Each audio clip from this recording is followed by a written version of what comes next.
Welcome to the channel. If you're into strange, little-known tales from the medieval world, whether they're fascinating, eerie, or surprisingly boring, you're in the right place. Before we dive in, don't forget to hit that subscribe button so you won't miss any of our daily videos. And if you've got ideas for weird or interesting medieval topics, drop them in the comments below. I read every one, and I'd love to turn your suggestion into a future video.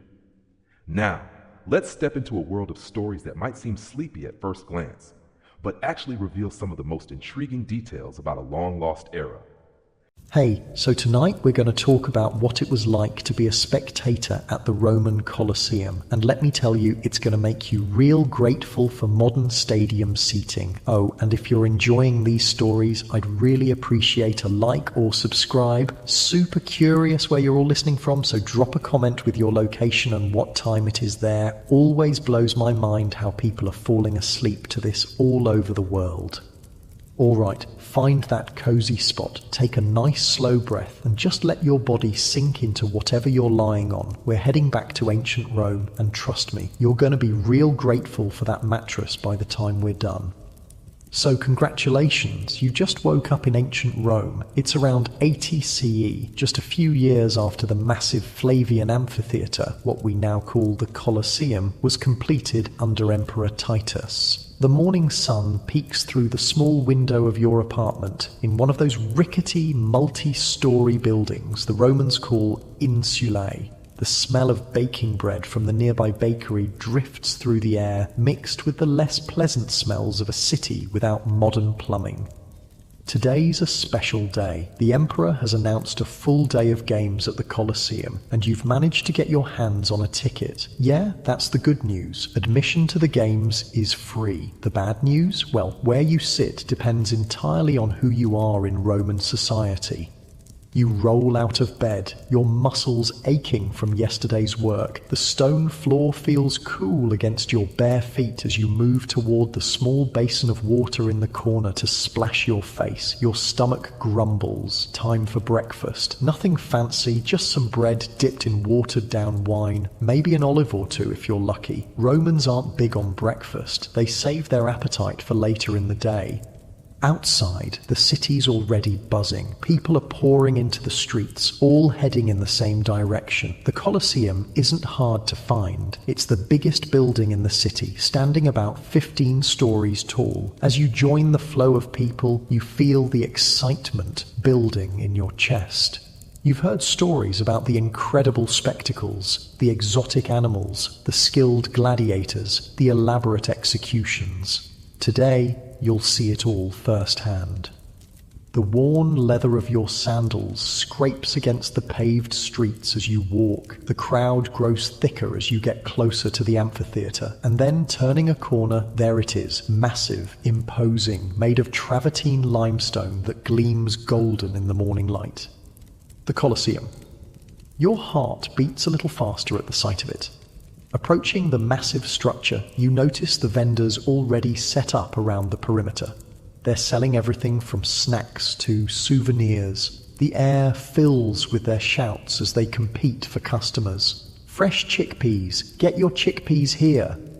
Sausages, hot sausages, gladiator figures for the children. Just like Spartacus, your mouth waters at the smell of the food. Maybe you'll grab something before finding your seat, but first you need to figure out which entrance to use. The Colosseum has 80 entrances, 76 of them for regular spectators like you. Each entrance is numbered, and you need to find the one that matches the number on your ticket, a small pottery shard with a number scratched into it. People push and shove around you, everyone eager to get inside and claim good seats. The noise is incredible, thousands of conversations happening at once, creating a buzz that you can feel in your chest. Kids dart between adults' legs while soldiers stand guard, keeping an eye out for troublemakers. You finally locate your entrance and join the line. As you inch closer to the archway, you get a better look at the detailed decorations carved into the stone, scenes of battle, of gods and goddesses, of Rome's greatness. Above the entrance, you spot a number engraved in the stone. This is it. The The passage into the Colosseum is dark and cool after the bright heat of the morning sun. Your footsteps echo against the stone as you follow the crowd through the vaulted corridor. The scent of sweat and stone and distant animals fills your nostrils. More people press in behind you, their excitement palpable. You're carried along with the flow until you emerge into the sunlight again, and there it is, the arena floor stretched out below, surrounded by row upon row of seats climbing higher and higher. The sight takes your breath away. It's even bigger than you imagined. The oval arena floor is covered with sand, actual sand, not dirt. In fact, that's where the word arena comes from. Harina, the Latin word for sand. It's there to soak up all the blood that will be spilled today. Yeah, not the most comforting thought, but that's Rome for you. Now comes the hard part. Finding your seat. If you're a wealthy patrician, you'd be headed down to the front rows. If you're a slave or a woman, you'd be climbing all the way to the top. But let's say you're somewhere in the middle, a free Roman citizen. Not rich, but not poor either. That means you're headed for the middle section, what they call the Manianum Primum. You start climbing the stairs, your legs already protesting. No escalators here, friend, just step after stone step. People jostle and push around you, everyone trying to get settled before the games begin. The stone of the steps is worn smooth from countless feet over the years. Finally, you reach your section and find an open spot on the stone bench. Good news, you have about 15 inches of space to sit. Bad news, that's not a lot of room. Your knees almost touch the back of the person in front of you, and you can feel the breath of the person behind you on your neck. Hope you're not claustrophobic. You look around, taking it all in. The Colosseum can hold about 50,000 spectators, and it seems like every seat is filling up, from nobles in their togas near the front to the common folk in simple tunics higher up, to the women and slaves at the very top. The whole of Roman society is here, arranged in neat rings according to status. Above you, sailors are working to unfurl the massive awning called the velarium. It's a remarkable piece of engineering, a huge fabric canopy that can be extended to protect spectators from the sun. The sailors, using their knowledge of ropes and knots, manipulate the massive sheets of fabric until they stretch across portions of the seating area, creating welcome patches of shade. Not everyone gets covered though. The rich folks down front get the most shade, while you and your fellow middle section sitters get partial coverage at best. The heat is already building, and so is the noise. People are shouting to friends, placing bets on the upcoming fights, arguing about which gladiator is the best. Vendors weave through the crowd, still selling their wares, now mostly drinks and snacks. You flag one down and exchange a small coin for a cup of watered wine. It's warm and not particularly good, but it'll help with the thirst. First time? Asks the older man sitting next to you. His skin is weathered from years in the sun, his tunic simple but clean. You nod, taking another sip of your wine. You picked a good day, he says, gesturing toward the arena below. I heard they've got some new beasts from Africa, lions bigger than any you've ever seen. Your stomach tightens a bit at the thought. You've heard stories of the animal hunts, the venaciones, where trained hunters take on exotic animals from the furthest reaches of the empire. It's supposed to be a display of Rome's power, its reach extending to the wildest corners of the known world. And the gladiators, you ask? The man grins, revealing several missing teeth. The best. They're saying Flamma might fight today. Your eyebrows raise. Even you've heard of Flamma, a Syrian gladiator who's won more fights than anyone in recent memory. He's been offered his freedom multiple times but has chosen to continue fighting. The crowd loves him. A trumpet blast cuts through the noise of the crowd, and a hush falls over the Colosseum. All eyes turn to the imperial box where cushioned seats await the emperor and his entourage. Your heart beats faster. You've never seen the emperor in person before. The crowd erupts as a group of richly dressed figures enters the imperial box. At their center is Emperor Titus himself, dressed in purple-edged robes that mark him as Rome's ruler. He raises his hand and the crowd roars even louder, the sound bouncing off the stone walls and creating a deafening wall of noise. The emperor takes his seat and another trumpet sounds. The games are about to begin.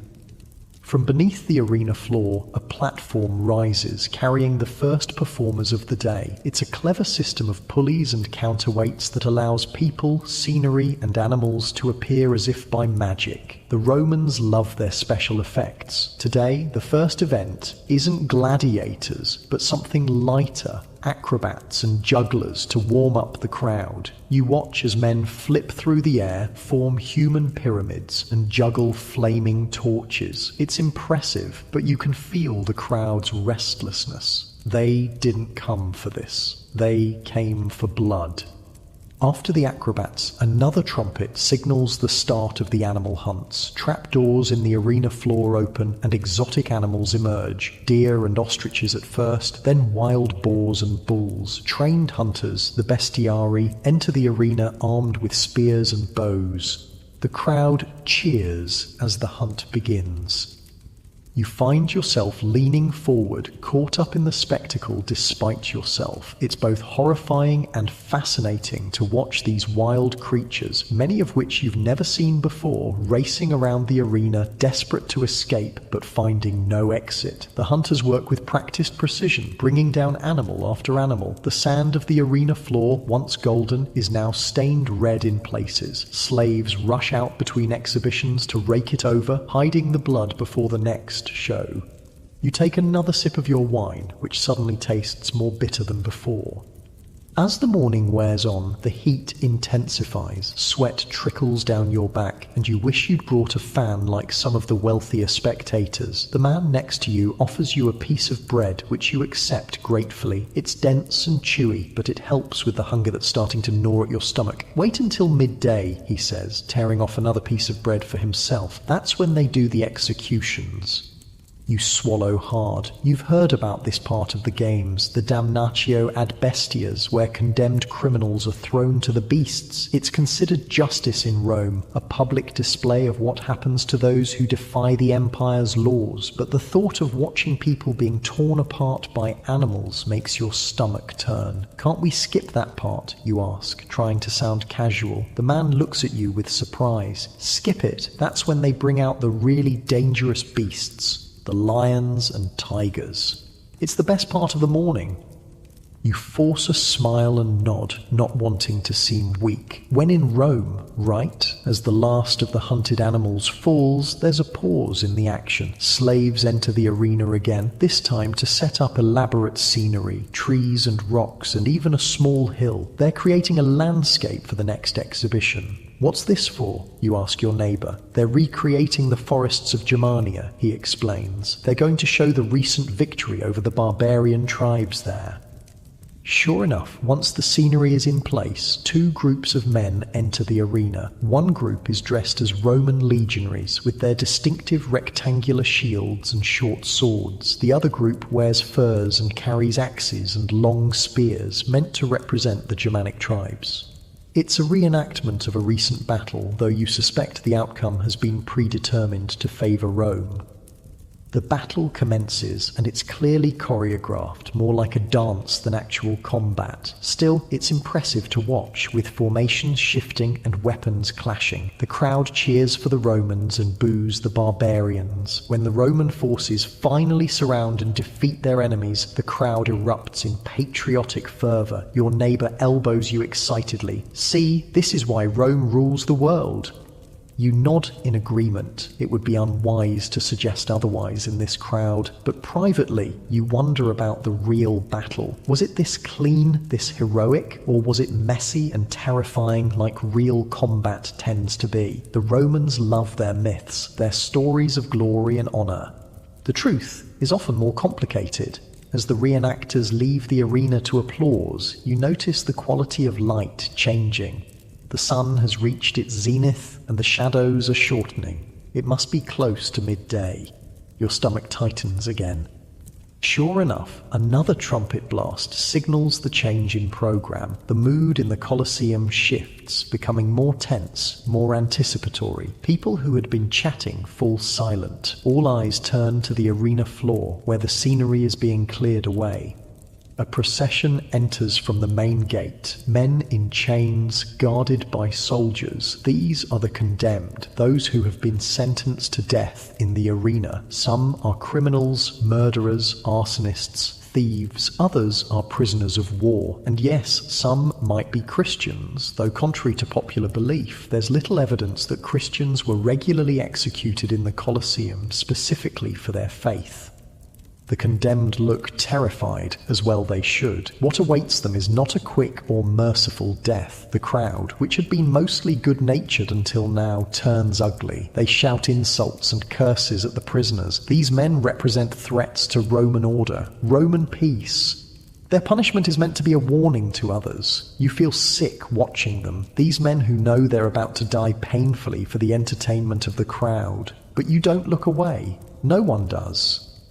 The first group of prisoners is led to posts set up in the arena and tied there. Then, from beneath the floor, more trapdoors open. This time, lions emerge, lean and hungry. They've been starved to make them more aggressive. What happens next is brutal and swift. The crowd roars its approval, but you find yourself closing your eyes, unable to watch. The sounds are bad enough, the screams, the snarls, the wet tearing noises. When you finally force yourself to look again, slaves are once more raking the sand, covering the evidence of what just happened.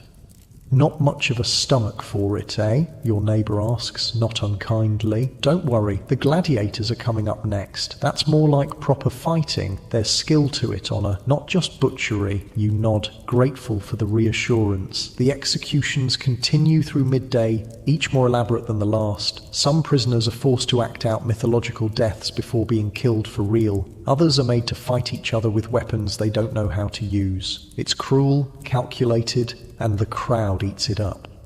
By the time the last of the condemned has been dispatched, the sun has moved past its highest point. There's a longer break now, as the arena is prepared for the main event. People stand and stretch, visit the latrines built into the outer ring of the Colosseum, buy more food and drink. The conversation grows loud again as everyone discusses what they've seen and what's to come. You use the opportunity to visit the latrine yourself, following the signs to the appropriate section for your class. The Roman latrine is a public affair, a long stone bench with holes cut into it, positioned over a constantly flowing water channel. There's no privacy, but at least it's relatively clean compared to the cesspits you're used to at home. As you return to your seat, the excitement in the air is palpable. The gladiatorial games are about to begin. The real reason most people came today. You settle back onto your hard stone seat, shifting to find a more comfortable position after hours of sitting. Your back aches and your legs are stiff, but you forget all that as another trumpet blast announces the start of the main event. A procession enters the arena, the gladiators in all their glory. They march in formation, their armor gleaming in the afternoon sun. Each type of gladiator is distinct. The heavily armored Secutor with his smooth helmet and short sword, the Retiarius with his net and trident, the Thraex with his curved blade, the Mamillo with his fish-crested helmet. They are magnificent, their bodies honed through years of training. They approach the imperial box and raise their weapons in salute. Their voices ring out across the arena. Ave Imperator morituri te salutant. Hail, Emperor. Those who are about to die salute you. The crowd goes wild and you find yourself cheering along with them. Despite everything you've seen today, there's something undeniably thrilling about this moment. These aren't condemned men being led to slaughter. These are trained warriors, athletes who have chosen this life. Many are slaves, yes, but some are free men who voluntarily signed contracts to become gladiators, drawn by the fame and fortune that success in the arena can bring. The gladiators take their positions, paired off according to fighting styles that will make for the most interesting matches. The first pair steps forward while the others withdraw to the edges of the arena. A referee takes his position nearby, holding a long staff. He'll enforce the rules. Yes, there are rules, even here. Gladiatorial combat isn't the chaotic free-for-all that modern movies sometimes depict. It's closer to a highly dangerous sport with techniques, strategies, and codes of conduct. The referee gives the signal and the first match begins. The crowd falls relatively quiet, everyone intent on watching the skill and courage on display. These early matches are not usually to the death. They're meant to showcase technique and bravery. The gladiators circle each other, looking for openings, testing defenses. When they engage, it's in quick, violent bursts of action, metal scraping against metal, feet shuffling in the sand. Your neighbor points out small details you might have missed. How one gladiator feints to draw out his opponent, how another uses his shield not just for defense but as a weapon itself. You begin to see the art in what at first looked like simple brutality. The match ends when one gladiator manages to disarm the other and force him to the ground. The defeated man raises his index finger, pleading for mercy. The victor looks to the crowd, who roar their approval. This has been a good fight, and they want both men to live to fight another day. The emperor, following the will of the people, gives the signal for mercy. The defeated gladiator will live. More matches follow, each more elaborate than the last. As the afternoon wears on, the stakes get higher. The most famous gladiators are saved for the later bouts, and these fights sometimes do end in death, though not as often as you might think. A good gladiator is expensive to train and maintain. Killing them off regularly would be bad business. You find yourself completely absorbed in the spectacle now, calling out encouragement to your favorites, gasping when a particularly daring move succeeds or fails. The earlier horrors of the day fade as you lose yourself in the skill and drama of these contests. And then a murmur runs through the crowd. The final match of the day is about to begin, and one of the competitors is indeed Flammer, the famous Syrian. He enters the arena to thunderous applause, acknowledging the crowd with a raised trident. He fights as a retiarius, one of the most difficult but crowd-pleasing styles. His opponent is a secutor, heavily armored with a shield and sword. It's the classic matchup, the quick, lightly armored retiarius trying to entangle his slower but better protected opponent. The crowd immediately divides, some cheering for Flammer, others for his opponent. Your neighbor is on his feet, shouting Flammer's name. You stand too, caught up in the excitement. The match begins, and it's immediately clear that you're watching two masters at work. Their movements are precise, economical, every step and gesture having a purpose. Flammer darts in and out of range, trying to find an opening for his net, while the secutor advances steadily, looking to close the distance where his sword would have the advantage. The crowd holds its breath as Flammer's net flies through the air and misses. Now he's at a disadvantage, armed only with his trident against the secutor's sword and shield. He retreats, trying to recover his net while keeping his opponent at bay, but the secutor is good. Very good. He presses his advantage, driving Flammer back toward the edge of the arena.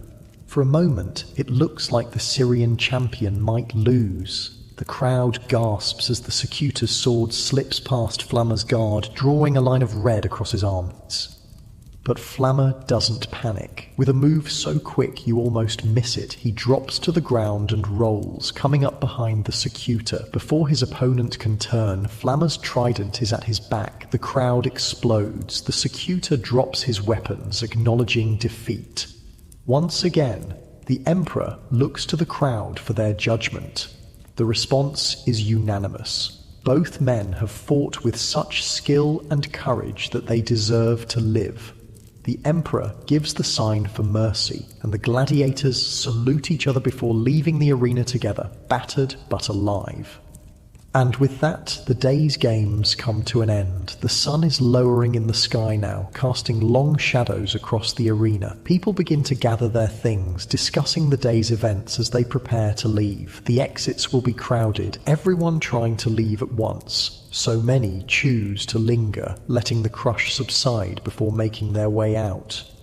You sit for a moment longer, taking it all in. The day has been a whirlwind of emotions: excitement, horror, awe, disgust, admiration. You've seen the best and worst of Rome today, its brilliance and its brutality side by side. The Colosseum itself embodies this contradiction.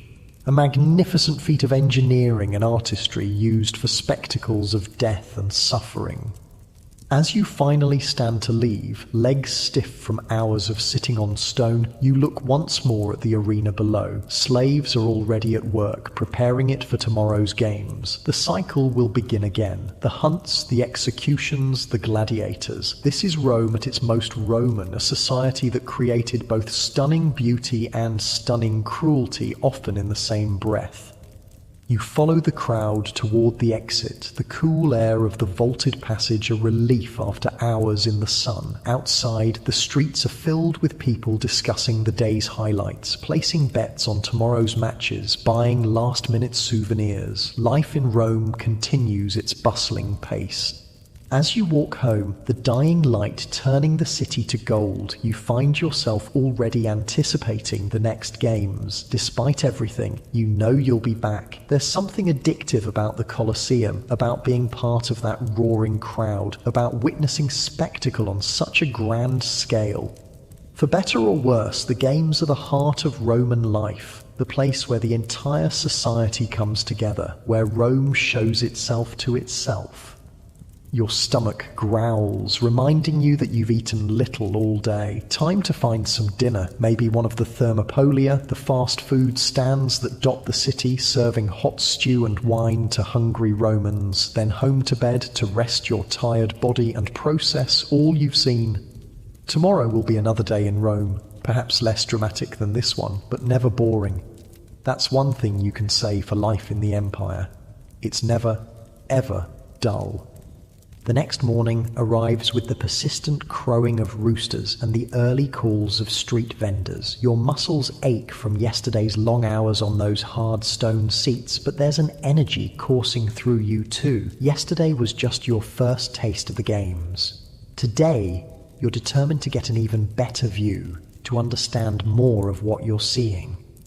As you splash cold water on your face from the basin, you think about what your neighbour at the games told you before you parted ways. If you really want to see the Colosseum, get there early, walk around the whole thing before the crowds, and bring a cushion for your backside for Jupiter's sake. Good advice. You tear a chunk from yesterday's leftover bread, grab a small cloth bag with some food for later, and tuck a folded cushion under your arm. It's just a simple thing stuffed with wool scraps, but it'll make those stone seats feel a whole lot friendlier to your rear end. The streets are quieter this early in the morning. Shopkeepers are just setting up, slaves are emptying chamber pots, careful where you step, and the rich are still sleeping off last night's wine. It gives you a chance to really look at the Colosseum as you approach it, to appreciate the sheer scale of the place. It truly is massive. Rising nearly 15 stories high, it dominates this part of Rome. The outer wall has 3 tiers of arches, each decorated with columns in different styles. Doric on the bottom level, then Ionic, then Corinthian at the top. It's a masterpiece of engineering and design, a statement in stone of Rome's power and wealth. And to think it was built in just 8 to 10 years, mostly by Jewish slaves captured after the siege of Jerusalem. That's Rome for you, brilliant and brutal all at once. You notice something you missed yesterday in the crush of the crowd. Numbered markings above each archway. These correspond to the numbered tickets, helping people find their designated entrance. It's a clever system for managing the flow of 50,000 people. The Romans might be bloodthirsty, but you've got to hand it to them. They know how to organize a spectacle. As you circle the building, you see workers preparing for today's games. Carts laden with sand arrive to freshen up the arena floor. Slaves carry in props and scenery pieces. Animal handlers lead caged beasts toward the underground holding areas. It's like seeing backstage at a massive theatre production, which in a way it is.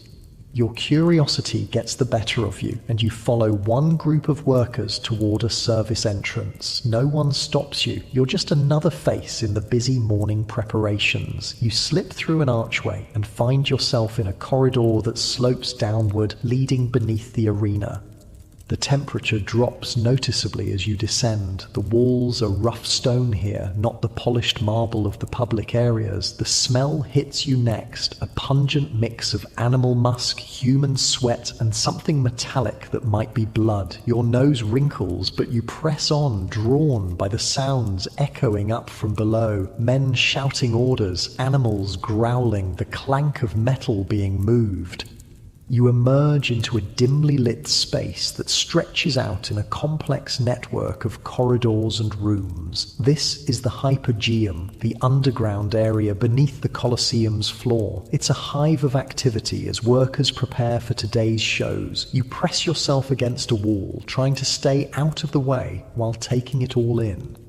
The Hypogeum is essentially a two-level backstage area filled with cages for animals, rooms for gladiators to prepare, storage for props and scenery, and an elaborate system of lifts and pulleys. These mechanical devices can raise platforms through trapdoors in the arena floor, creating the special effects that so delight the crowd. Animals appearing as if from nowhere, scenery changing between events. You watch as a group of men test one of these lifts, loading it with weights to simulate the animals it will carry later. The wooden platform creaks as it rises slowly, pulled upward by ropes and counterweights. It's ingenious engineering, all designed to create surprise and wonder for the audience above. In one corner, you spot a group of men who must be gladiators, already preparing for today's matches. They're checking their equipment, helmets, shields, various weapons, while a trainer barks instructions. They don't look like the desperate slaves you might have expected. Some are laughing together, others are focused and serious. They're professionals, athletes in a deadly sport. A man in fine clothing, probably a lanista, a gladiator trainer and manager, moves among them, checking their readiness. The lanista owns these men, or at least owns their contracts, and he has a vested interest in their performance. A victorious gladiator brings glory and profit. A dead one is a lost investment. You're so absorbed in watching that you don't notice the overseer approaching until his shadow falls across you. You! What are you doing down here? This area is off limits to spectators. Your heart jumps into your throat as you turn to face a burly man with a scarred face and suspicious eyes. He's clearly someone used to giving orders and having them obeyed. I got lost, you stammer, which isn't entirely a lie. I was looking for the latrines. The man snorts, clearly not believing you, but also not overly concerned. Latrines are up top, through the main corridors. You shouldn't be down here. It's dangerous. One of the beasts could get loose, or you could get crushed by the lifting machinery. He gestures toward the exit. Go on, get back where you belong. The games will be starting soon enough and you can see everything from your seat. You nod quickly and turn to leave, grateful he didn't call for guards. As you climb back toward the public areas, your mind buzzes with what you've seen. The Colosseum isn't just an arena, it's a massive machine designed to create spectacle through hidden technology and careful choreography. The shows may be bloody and real, but they're also meticulously staged like violent theatre productions. By the time you emerge into the sunlight again, the crowd has begun to arrive. You join the flow of people heading toward the entrances, your ticket in hand. Today, you've decided to splurge a little and rented a cushion from one of the vendors outside, in addition to the small one you brought. Your backside will thank you later. Finding your entrance is easier now that you understand the numbering system. As you pass through the cool, shadowed corridor, you hear the echoing voices of thousands of spectators already finding their seats. The acoustics in this building are remarkable. Even a whisper can carry surprisingly far in some spots. Today, you've managed to secure a slightly better seat, a bit lower down in the section reserved for ordinary citizens. You'll be able to see more clearly, though you'll also be more exposed to the sun as it rises higher in the sky. Trade-offs everywhere in life, right? You settle onto your cushions, much better than yesterday's bare stone, and look around. The arena below is being raked smooth, fresh sand spread evenly across its surface. Stagehands make final adjustments to various props and scenery pieces. In the Imperial box, attendants arrange cushions and prepare refreshments, though the Emperor hasn't arrived yet. The crowd around you is in a festive mood. People chat excitedly about yesterday's games and speculate about what today will bring. A young boy nearby is playing with a clay figurine of a gladiator, making it battle against an imaginary opponent. His father points out features of the arena to him, explaining how everything works. It's the Roman equivalent of a father taking his son to his first baseball game, a cultural tradition passed down.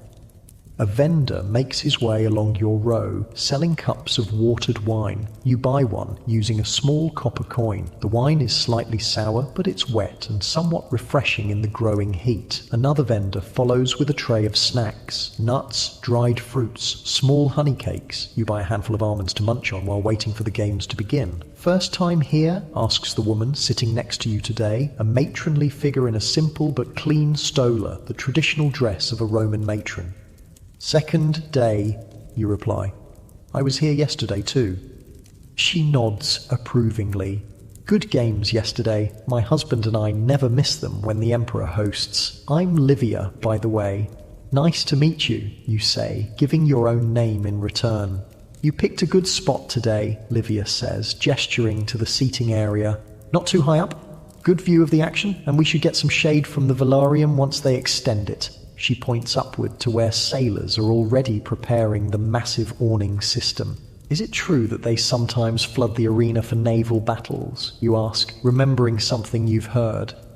Livia nods eagerly. The Naumachii, yes, though they don't do those often. Too complicated. They have to waterproof the whole arena floor and bring in enough water to float the ships. I saw one as a girl. Spectacular. They recreated the Battle of Salamis between the Greeks and Persians. Had dozens of small ships right here in the arena with hundreds of men fighting on them. Many drowned. She says this last part casually, as if discussing the weather.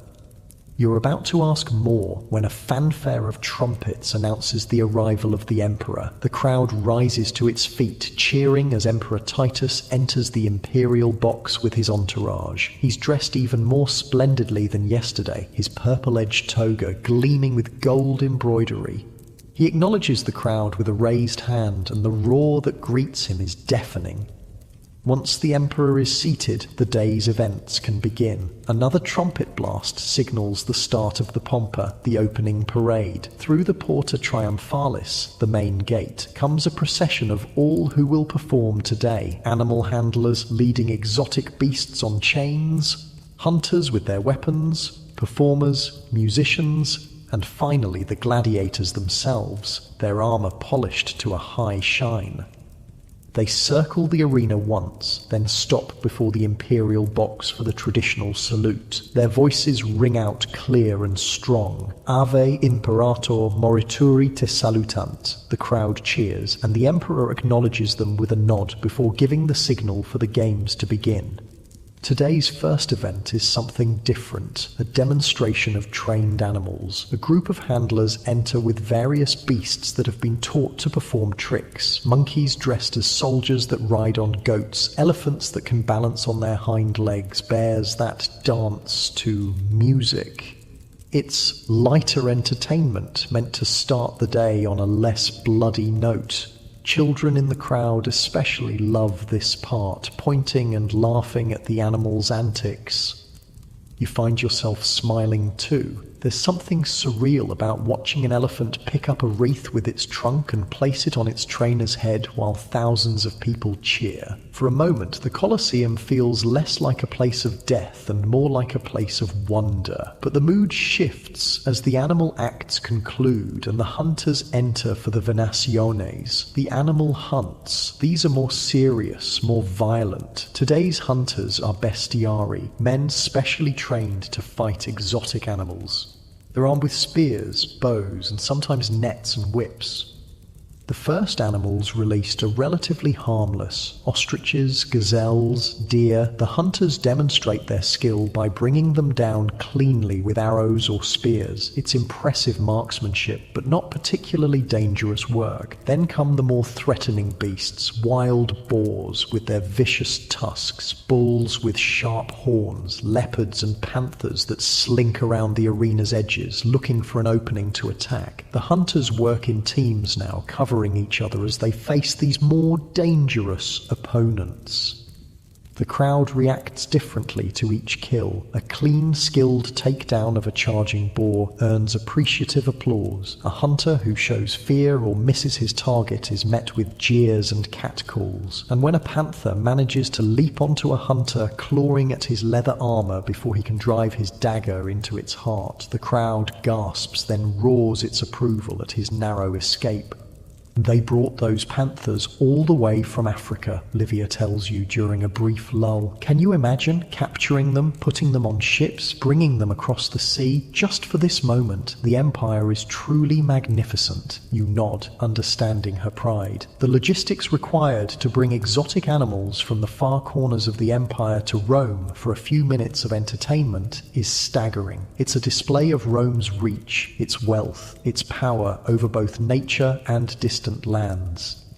The morning continues with more hunts, each featuring more dangerous animals, bears from the forests of Germania, hyenas from Egypt, and finally the crowd favorite, lions. These massive cats with their thick manes and powerful jaws are the ultimate test for the bestiarii. They're brought up from below on the lifts, emerging through trapdoors in the arena floor to the thunderous approval of the spectators.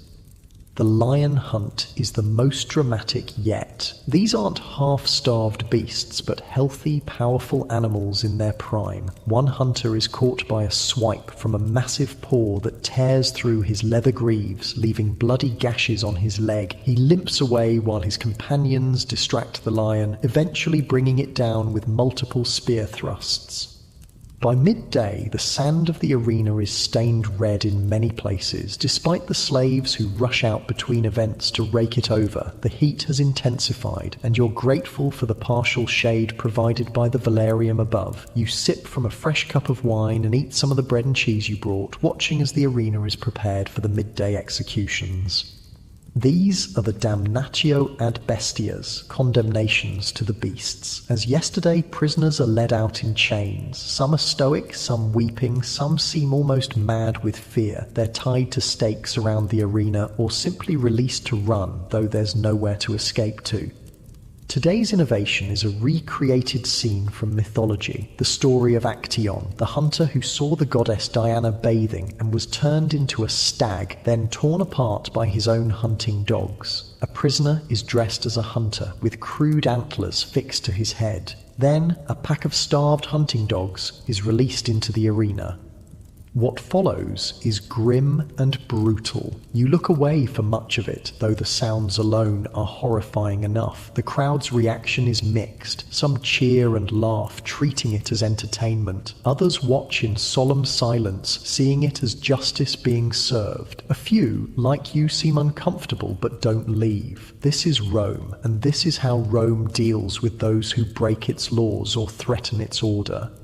When the executions finally end, there's a longer break to prepare for the afternoon's main event, the gladiatorial contests. People stand and stretch, visit the latrines, buy more food and drink. The conversation around you picks up again, deliberately turning away from what was just witness to anticipation of what's to come. Have you placed any bets? Livia asks, breaking the silence between you. You shake your head. I wouldn't know who to bet on. She smiles knowingly. My husband always bets on the Retiari. He says they have the advantage with their reach, but I prefer the Secutores, more protected, better chance of survival. She leans closer, lowering her voice. I'll tell you a secret. See that man over there? She discreetly points to a well-dressed man seated in the equestrian section. That's Quintus Pompeius. He owns several of the gladiators fighting today, including Africanus, the Ethiopian. They say he's paid the referees to ensure favourable matchups for his men. You raise your eyebrows, intrigued by this glimpse into the politics and corruption behind the games. Of course, there would be money changing hands, favouritism, fixed fights. The games might be presented as exhibitions of courage and skill, but they're also a business, with powerful men investing in gladiatorial troops and expecting returns on their investment. Is that common, you ask? Livia shrugs. Common enough. The Lannistae who train and manage the gladiators all have their patrons among the wealthy, and everyone wants to back a winner. She pats your arm. Don't look so shocked. It's just how things work. The fights are still real, the danger still genuine. It's just that some men have advantages. Before you can ask more, trumpets sound again, signalling the start of the afternoon's main event. The crowd settles back into their seats, the buzz of conversation dying down as all eyes turn to the arena below. The gladiators enter in pairs, already matched for their bouts. They're an impressive sight in their specialized armor, each type distinct and instantly recognizable to the knowledgeable crowd. First are the heavily armored hoplomachii with their large round shields and spears, modeled after Greek soldiers. They're paired against Thraces, who carry smaller curved shields, and Seekers, forward curved short swords. Both types wear helmets that severely restrict their vision, adding to the challenge. Next come the Dimachiri, who fight with 2 swords and minimal armor, relying on speed and agility rather than protection. They're matched against the Provocatores, who have breastplates and rectangular shields. The crowd favorites follow, the Retiarii with their nets, tridents, and minimal armor, paired against the Secutores with their oval shields, short swords, and distinctive smooth helmets designed to prevent the net from catching on them. Finally, there are the Equites, mounted gladiators, who begin their fight on horseback with spears before dismounting to continue with swords. Each pair salutes the emperor, then takes their positions around the arena. At a signal from the editor, the official in charge of the games, today the emperor himself, the first matches begin simultaneously. The Colosseum erupts with noise as the crowd cheers for their favorites. You find yourself drawn to the match between a Retiarius and Secutor happening nearest to your section. The contrast between the lightly armored net fighter, nimble and quick, and the heavily protected swordsman, powerful but slower, makes for a fascinating contest of styles. The Retiarius darts in and out of range, occasionally flicking his net toward the Secutor, but never fully committing to the throw. He's feeling out his opponent's reactions, looking for patterns, weaknesses. The Secutor advances steadily, his shield raised, trying to close the distance where his sword would be most effective. See how the Retiarius keeps circling to the Secutor's left, Livia points out. That's because the Secutor's vision is more limited on that side due to his helmet. Clever. You nod, impressed by her knowledge. She clearly watches the games with a technical eye, understanding the strategies at play. Suddenly, the Retiarius makes his move. His net flies through the air, but the Secutor raises his shield just in time. The net drapes over it, and for a moment the two men are linked by the cords. The Retiarius pulls, trying to unbalance his opponent, while the Secutor plants his feet and resists. With a powerful jerk, the Secutor yanks the net toward him, pulling the Retiarius off balance. The net fighter stumbles forward and the Secutor strikes with his sword, but the Retiarius twists at the last moment, taking only a glancing blow across his unprotected shoulder. Blood flows, but it's not a serious wound. The crowd roars its approval. First blood has been drawn, but the match is far from over. The Retiarius has lost his net, but he still has his trident, which he uses to keep the secutor at bay while he retreats to recover his position. Around the arena, other matches play out with similar drama. Athraex has his helmet knocked off by a powerful blow from a Hoplomachus' spear. An Equus is pulled from his horse by his opponent, crashing to the sand. Each moment of skill or courage is met with cheers, each mistake with groans or jeers. Your attention returns to the Retiarius and Secutor as their match intensifies. The net fighter, having recovered from his earlier stumble, now presses forward aggressively, his trident jabbing at the Secutor's legs, trying to find a gap in the armor. The Secutor blocks most attacks with his shield, but he's being forced backward toward the arena wall. He's tiring, Livia comments, noting how the Secutor's shield drops slightly lower after each block. All that armor gets heavy after a while. Sure enough, the next thrust from the trident slips past the shield, puncturing the Secutor's thigh. He grunts in pain but doesn't fall, instead swinging his sword in a desperate counterattack. The blade catches the Retiarius across the chest, not deep but enough to draw another line of blood. Both men are wounded now, both tiring. The crowd is on its feet, shouting encouragement to their favoured fighter. The match has gone on longer than most, a testament to the skill of both gladiators. Finally, the Secutor makes a crucial mistake. Lunging forward, he overextends, his weight carrying him past his opponent. The Retiarius spins around and drives the butt end of his trident into the back of the Secutor's knee. The joint buckles and the armoured man crashes to the sand. Before he can rise, the Retiarius is on him, pressing the points of his trident against the fallen man's throat. The Secutor, knowing he's beaten, raises his index finger in the signal for missio, mercy. The Retiarius looks to the Emperor, who in turn looks to the crowd. The spectators wave their handkerchiefs and shout, "Mite!" Let him go. This has been an excellent fight, and both men have shown skill and courage. The Emperor extends his hand, thumb horizontal, the signal for mercy. The Retiarius withdraws his trident and helps his opponent to his feet. They salute each other, then the Emperor, before limping from the arena to the applause of the crowd. Both will live to fight another day.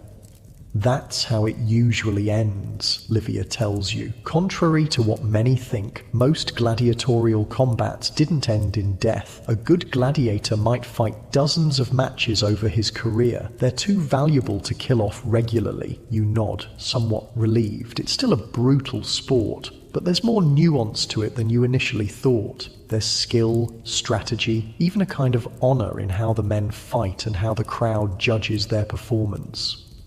The matches continue throughout the afternoon, each with its own drama and excitement. Some end quickly, others drag on. Some gladiators show extraordinary skill, others seem outmatched but fight bravely anyway. The crowd responds to each moment, creating a collective experience that sweeps you along with it.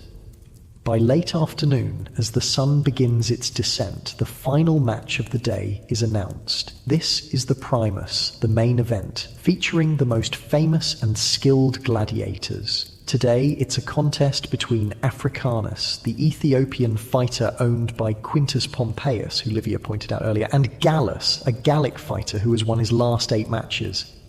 Both men are fighting as myrmiones with similar equipment, large rectangular shields, short swords, helmets with fish crest decorations, arm guards, and leg greaves. It will be a contest of pure skill and strength, with neither having an equipment advantage. The crowd falls relatively quiet as the two champions take their positions. Even from your seat, you can sense the tension between them, the focused intensity. These aren't desperate slaves fighting against their will. These are professionals at the peak of their abilities, and there's pride at stake here as well as survival. At the signal, they begin circling each other, shields raised, swords at the ready. Neither rushes in. They're cautious, respectful of each other's abilities. The crowd grows restless. Someone shouts for them to fight, but the gladiators ignore the pressure, each waiting for the right moment.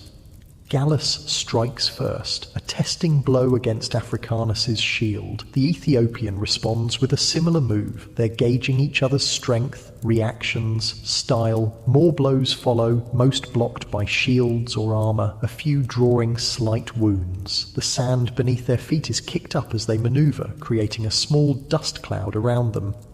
The fight intensifies as both men begin to take more risks, looking for the opening that will decide the match. Swords clash against shields, metal scrapes against metal, sweat pours down their bodies, making the leather straps of their armor slick and the handles of their swords harder to grip. Africanus lands a solid blow that dents Gallus's helmet, momentarily stunning the Gaul. The crowd gasps, sensing a turning point, but Gallus recovers quickly, ducking under Africanus's next swing and driving his shoulder into the Ethiopian's shield, knocking him back several steps. As Africanus stumbles, Gallus presses his advantage, raining blows that the Ethiopian can only partially block. One cuts across his arm, another glances off his helmet. Africanus is forced to one knee, his shield barely holding off Gallus's assault. The crowd is on its feet now, the noise deafening. Pompeius, the Ethiopian's owner, looks worried, already calculating his financial loss if his champion falls. But Africanus isn't finished yet. As Gallus draws back for a powerful swing, Africanus surges upward from his kneeling position, driving the boss of his shield into the Gaul's midsection. The air leaves Gallus's lungs in a rush, and he staggers backward. Africanus follows through, his sword finding a gap in the Gaul's armor at the shoulder joint. Blood spurts, and Gallus drops his shield, his arm suddenly useless. He switches his sword to his left hand, a difficult transition that few gladiators master, and continues fighting, but he's clearly at a severe disadvantage now. The end comes quickly after that. Africanus presses forward relentlessly, and though Gallus fights valiantly with his offhand, he's eventually disarmed and driven to the ground. Africanus stands over him, sword raised for the final blow, but Gallus raises his finger for mercy. Before the blade can fall, all eyes turn to the emperor. Titus looks to the crowd, gauging their reaction. The spectators are divided. Some call for mercy. Gallus fought well despite his injury. Others, including many who likely bet on Africanus, call for death to complete their champion's victory.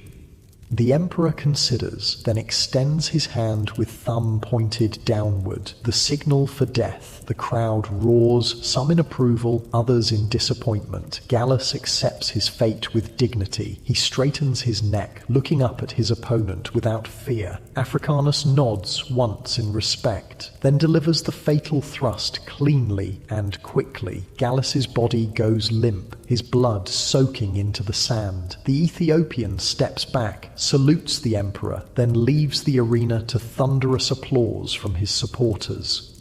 You feel a hollowness in your stomach. Despite everything you've seen today, this final death still affects you, perhaps because it seems unnecessary. Gallus had fought well, had shown courage, but that's Rome. Entertainment and death, beauty and brutality, all mixed together in a complex spectacle that defies simple judgment.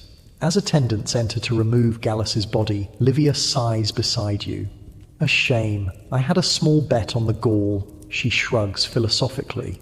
That's the risk with gambling, and with life in the arena.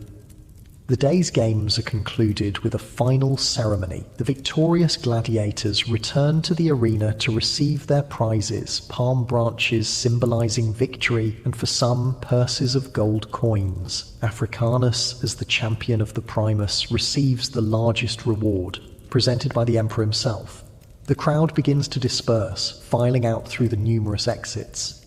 You sit for a moment longer, taking in the scene one last time. The blood-stained sand, the tired but triumphant gladiators, the emperor in his finery, the magnificent architecture of the Colosseum itself.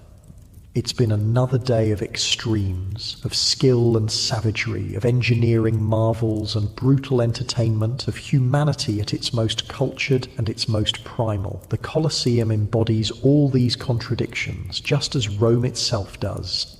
As you finally stand to leave, legs stiff from another day on the stone seats, despite your cushions, you find yourself wondering about the lives behind the spectacle, the gladiators who train for years knowing they might die for entertainment, the animals captured from distant lands only to be slaughtered in the arena, the condemned prisoners whose deaths are transformed into mythological reenactments.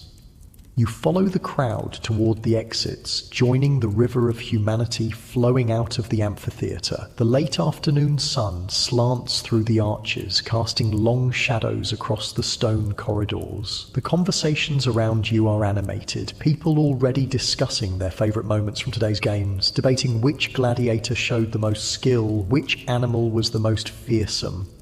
Outside, the streets are filled with the post-games crowd, a festive atmosphere prevailing. Vendors do a brisk business selling food, drink and souvenirs to people still buzzing with excitement from the day's events. Children play at being gladiators, using sticks for swords and bits of broken pottery for shields. You pause to buy a small clay lamp shaped like a gladiator from one of the vendors, a memento of your days at the games. As the man wraps it in a scrap of cloth for you, you ask him if he attends the games often. "Every chance I get," he says with a grin, revealing several missing teeth. "Been watching the games since I was a boy. Nothing like it in the world, is there? The glory of Rome, right there in the arena." He hands you the wrapped lamp. "Come back tomorrow. They say they're bringing in a rhinoceros from Africa. Never been seen in Rome before." You thank him and continue on your way, the wrapped lamp tucked safely in your bag. Tomorrow? Maybe. The games are addictive, there's no denying that. Despite the blood, despite the death, there's something compelling about the spectacle, about being part of that roaring crowd, about witnessing the extremes of human experience. This is Rome, magnificent and monstrous, civilized and savage, and the Colosseum is its beating heart, pumping the lifeblood of spectacle through the veins of the empire. For better or worse, it's a testament to what humans can build and what they can become, both the heights and the depths. As you make your way home through the gathering dusk, the sounds of the crowd still echoing in your ears, you know you'll carry these days with you forever, your own small part in the eternal story of Rome and its Colosseum. Sleep comes easily that night, your body exhausted from 2 days of sitting on stone seats, your mind still processing everything you've witnessed. Your dreams are filled with gladiators and lions, with cheering crowds and the glint of sunlight on polished armor. You wake with a sense of purpose. 2 days at the games have piqued your curiosity about what happens behind the scenes. The glimpse you caught of the hypogym yesterday has left you wanting to know more about how the spectacles are created, how the gladiators live, how this massive entertainment machine operates. Instead of heading directly to the Colosseum this morning, you set out for another destination, the Ludus Magnus, the largest gladiatorial training school in Rome. It's located just east of the Colosseum, connected to the amphitheatre by an underground passage so that gladiators can move directly from their training ground to the arena without being seen by the public. The morning air is cool against your face as you walk through streets already busy with the day's commerce. Bakers sell fresh bread, farmers bring produce from the countryside, craftsmen open their workshops. Rome never truly sleeps. It merely shifts from one kind of activity to another as the hours pass. The Ludus Magnus comes into view as you round a corner, a large rectangular building with a central courtyard surrounded by cells and training areas. It's not as impressive as the Colosseum itself, but it's substantial, a testament to the resources Rome devotes to its bloody entertainment. You're not sure if you'll be allowed inside. These places aren't typically open to the public, but you're hoping to at least get a glimpse of the training in progress. As you approach, you see that one side of the building has a raised viewing platform where a small crowd has gathered. Perfect. Joining the onlookers, you find yourself with a clear view into the central courtyard, which has been designed as a miniature version of the Colosseum's arena. Sand covers the ground and wooden training equipment is arranged around the edges. In the center, pairs of men are engaged in various forms of combat practice. These must be the gladiators preparing for future games. They're not in full armor, but wear practice gear, lighter versions of their fighting equipment. Some work with wooden swords against straw dummies, others spar with each other under the watchful eyes of trainers who shout instructions and occasionally step in to demonstrate a technique. First time watching the training? Asks a man standing next to you, noticing your fascinated expression. You nod, not taking your eyes off the scene below. I come here most mornings, he says. More interesting than the actual games sometimes. Here you see the real work, the skill being honed. Those men down there have been training for years. Are they all slaves, you ask? Genuinely curious about the men whose lives are spent preparing for the arena. Most, but not all, the man replies. See that one there with the red headband? That's Valerius. He's a free man who signed a contract, an octoratus, swore an oath to be burned, bound, beaten, and killed by the sword if he doesn't follow the Lannister's orders. Crazy if you ask me. But the money's good if you survive. And the women, he makes a crude gesture. Gladiators are celebrities. Some women go wild for them. You look more closely at Valerius. He moves with confidence, his muscles well defined from years of training. Currently, he's practicing with a wooden sword and shield, his movements precise and economical. Nothing flashy, just effective technique repeated until it becomes instinct. What about that big one? You ask, pointing to a particularly massive man working with a trainer in another part of the courtyard. That's Niger, captured in some battle in Africa. He's a Dimachurus, fights with 2 swords. Terrifying to face, they say, but not as skilled as he could be, relies too much on strength and aggression. Your informative neighbor seems to know each gladiator by name and reputation. As you watch, you begin to appreciate the complex system that produces these fighters. It's not just about throwing men into an arena with weapons. It's a sophisticated training program that combines physical conditioning, technical skill, psychological preparation, and tactical thinking. The men below aren't just learning to swing swords. They're learning to read opponents, to manage fear, to fight strategically despite the chaos of combat. The trainers are clearly experienced. Many are former gladiators themselves who survived their fighting days and now pass on their knowledge. They're harsh but not needlessly cruel. There's a professionalism to the whole operation that surprises you. What do they eat, you ask, curious about how these fighting men are maintained.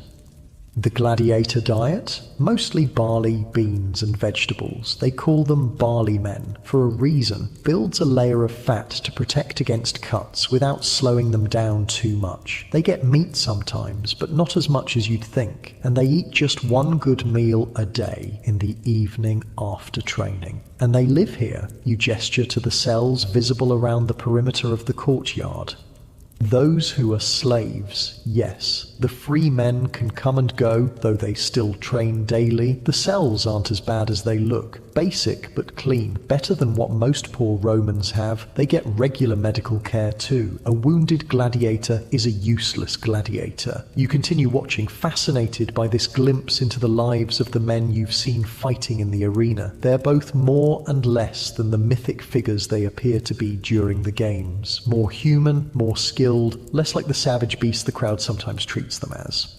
After a while, a shout from one of the trainers signals a change in the training routine. The gladiators pair up for practice fights using wooden weapons. The matches are intense but controlled, with trainers stepping in whenever a technique needs correction or tempers flare too high.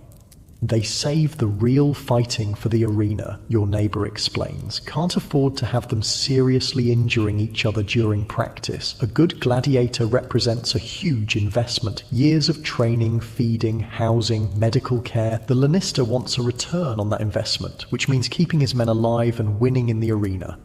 This economic reality behind the games adds another layer to your understanding. The blood sports aren't just about Rome's appetite for violent entertainment. They're a business with investors, managers, and assets. The gladiators are valuable commodities, their lives worth protecting right up until the moment they step into the Colosseum, where their death might be more profitable than their survival. The complexity of it all is fascinating. The contradictions quintessentially Roman, a highly organized professional system dedicated to producing spectacular violence, men treated simultaneously as valuable assets and disposable entertainment, training that is both brutally demanding and carefully protective of its subjects. As the morning progresses, more spectators gather on the viewing platform. Some appear to be wealthy Romans checking on fighters they've bet on or invested in. Others are clearly fans, pointing excitedly when they recognize a favorite gladiator. A few women in fine clothing giggle behind veils as they watch the muscled men train, confirming what your neighbor said about gladiators' appeal. Look, they're bringing out the new recruits. Your neighbor points to a group of men being led into the courtyard. Unlike the trained gladiators, these men look uncertain. Some defiant, others scared. They're a mixed group. Some appear to be prisoners of war with foreign features. Others, likely criminals condemned to the arena rather than execution. A few perhaps desperate men who have sold themselves into this life. A trainer barks orders, and the recruits are paired with more experienced gladiators who begin showing them basic stances and movements. It's the first step in a long process that will either turn these men into arena fighters or see them die in training. Most won't make it, your neighbor comments, seeing your interest in the new recruits. Training is almost as dangerous as the arena for beginners. Break a leg, get an infection, can't keep up with the regimen, plenty of ways to die before you ever face your first real opponent.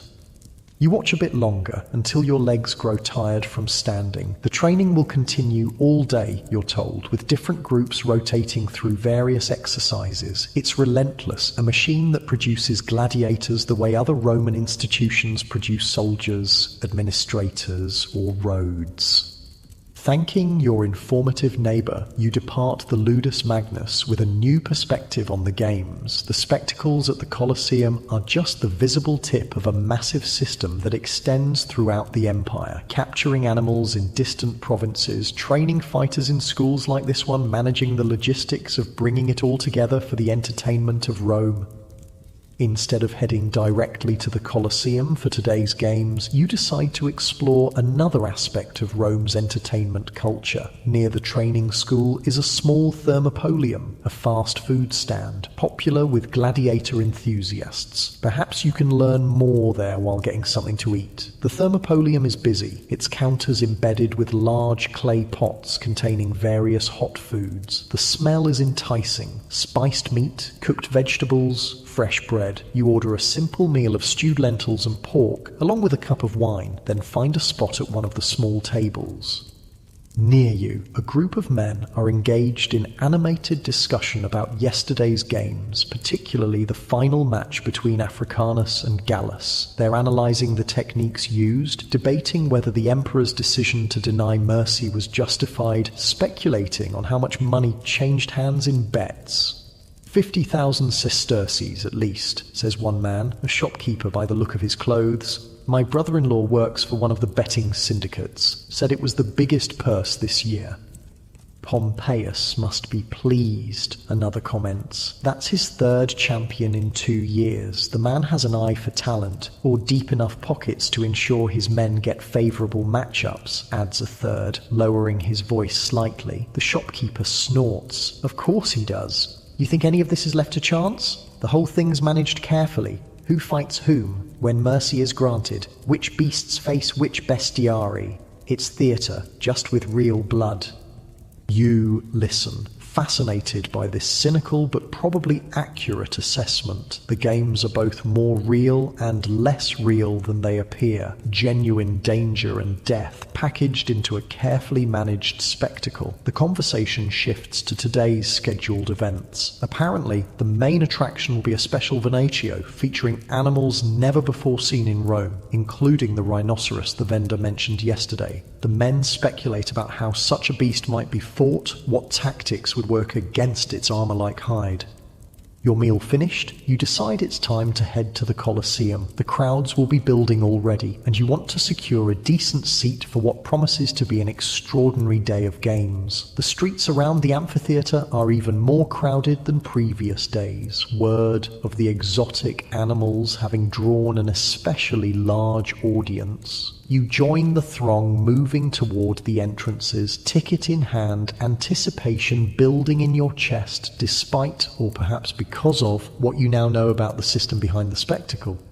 Finding your entrance, you make your way inside and up to the seating area. Today you've decided to try a different section, higher up, but directly facing the Imperial box. The view of the arena floor isn't quite as good, but you'll have a better angle on the Emperor's reactions, which often prove as interesting as the events themselves. You settle onto your cushion, you've learned that lesson well, and look around. The Colosseum is filling quickly, the excited buzz of conversation rising from all sides. Vendors move through the crowd selling refreshments and souvenirs. Betting agents discreetly take wagers. Friends call to each other across the seating sections, arranging where to meet after the games. It's a cross-section of Roman society, the wealthy in their togas near the front, the middle classes in their tunics in the middle sections, women and the poor in the highest tiers. Yet despite these divisions, there's a sense of shared anticipation, of collective experience. For all its stratification, Rome comes together in the Colosseum, united by a common entertainment culture. The ceremonies begin as usual, the procession, the salute to the emperor, the preliminary events. Today there's an extended sequence of acrobats and jugglers, more elaborate than previous days. They perform incredible feats, human pyramids 3 levels high, flaming torches, tossed between performers with perfect precision, tightrope walkers crossing directly over the arena floor.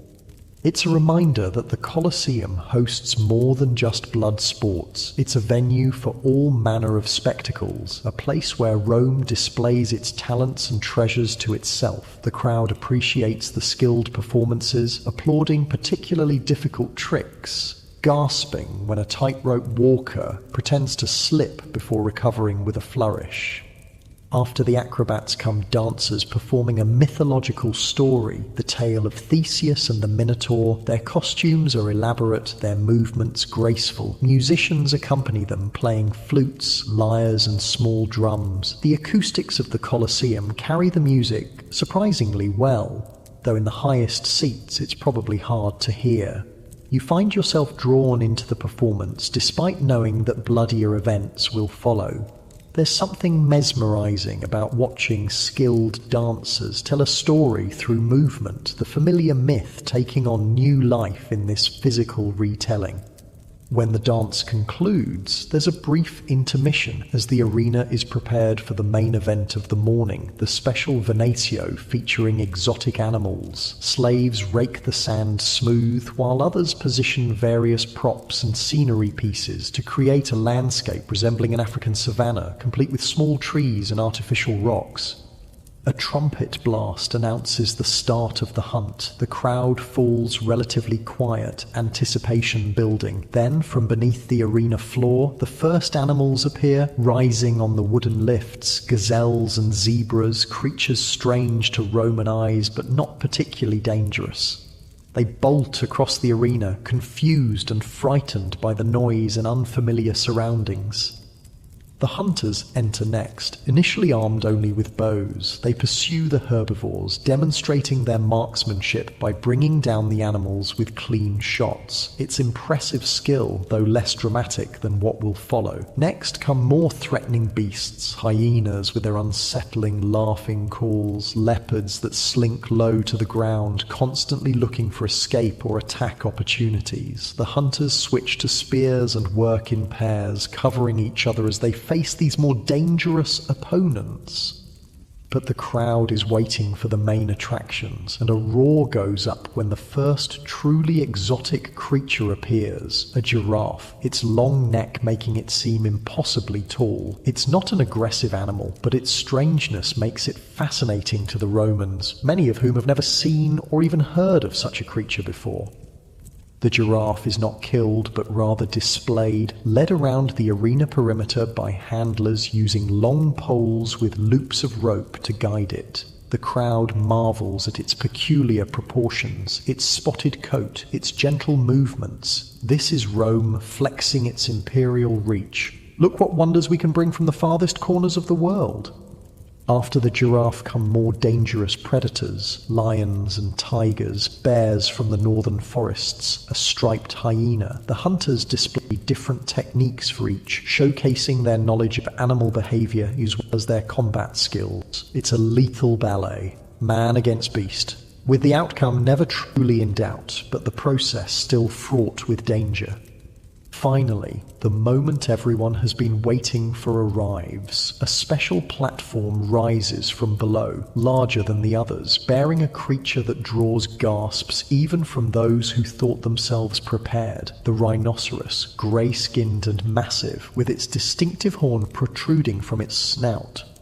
It's a southern white rhinoceros, you later learn, captured in the wilds of Africa and transported at enormous expense to Rome. The journey alone killed several other specimens. This survivor, now confused and angry in the arena, represents an almost unimaginable investment of resources, all for a few minutes of entertainment. The crowd is momentarily hushed by the sheer presence of the beast, so different from anything in their experience. Then a wave of excitement passes through the Colosseum as specially selected hunters enter, armed with heavy spears and protected by additional armor.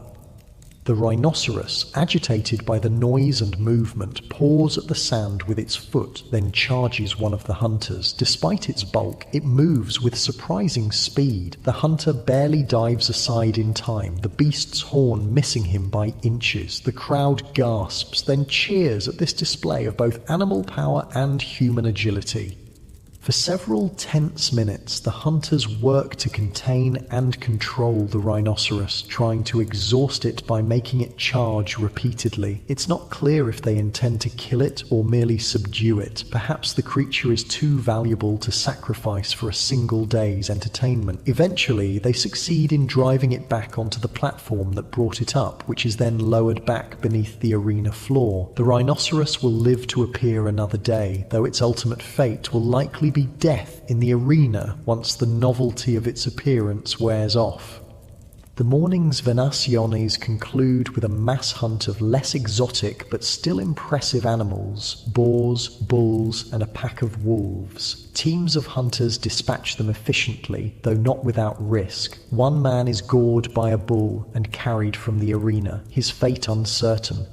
As midday approaches, the usual change in programming occurs. The arena is cleared and prepared for the executions, the damnatio ad bestias that marks the middle of the day's events. Today, however, there's a twist announced by heralds. The condemned will face not just beasts but also each other in what's described as a naval battle on land.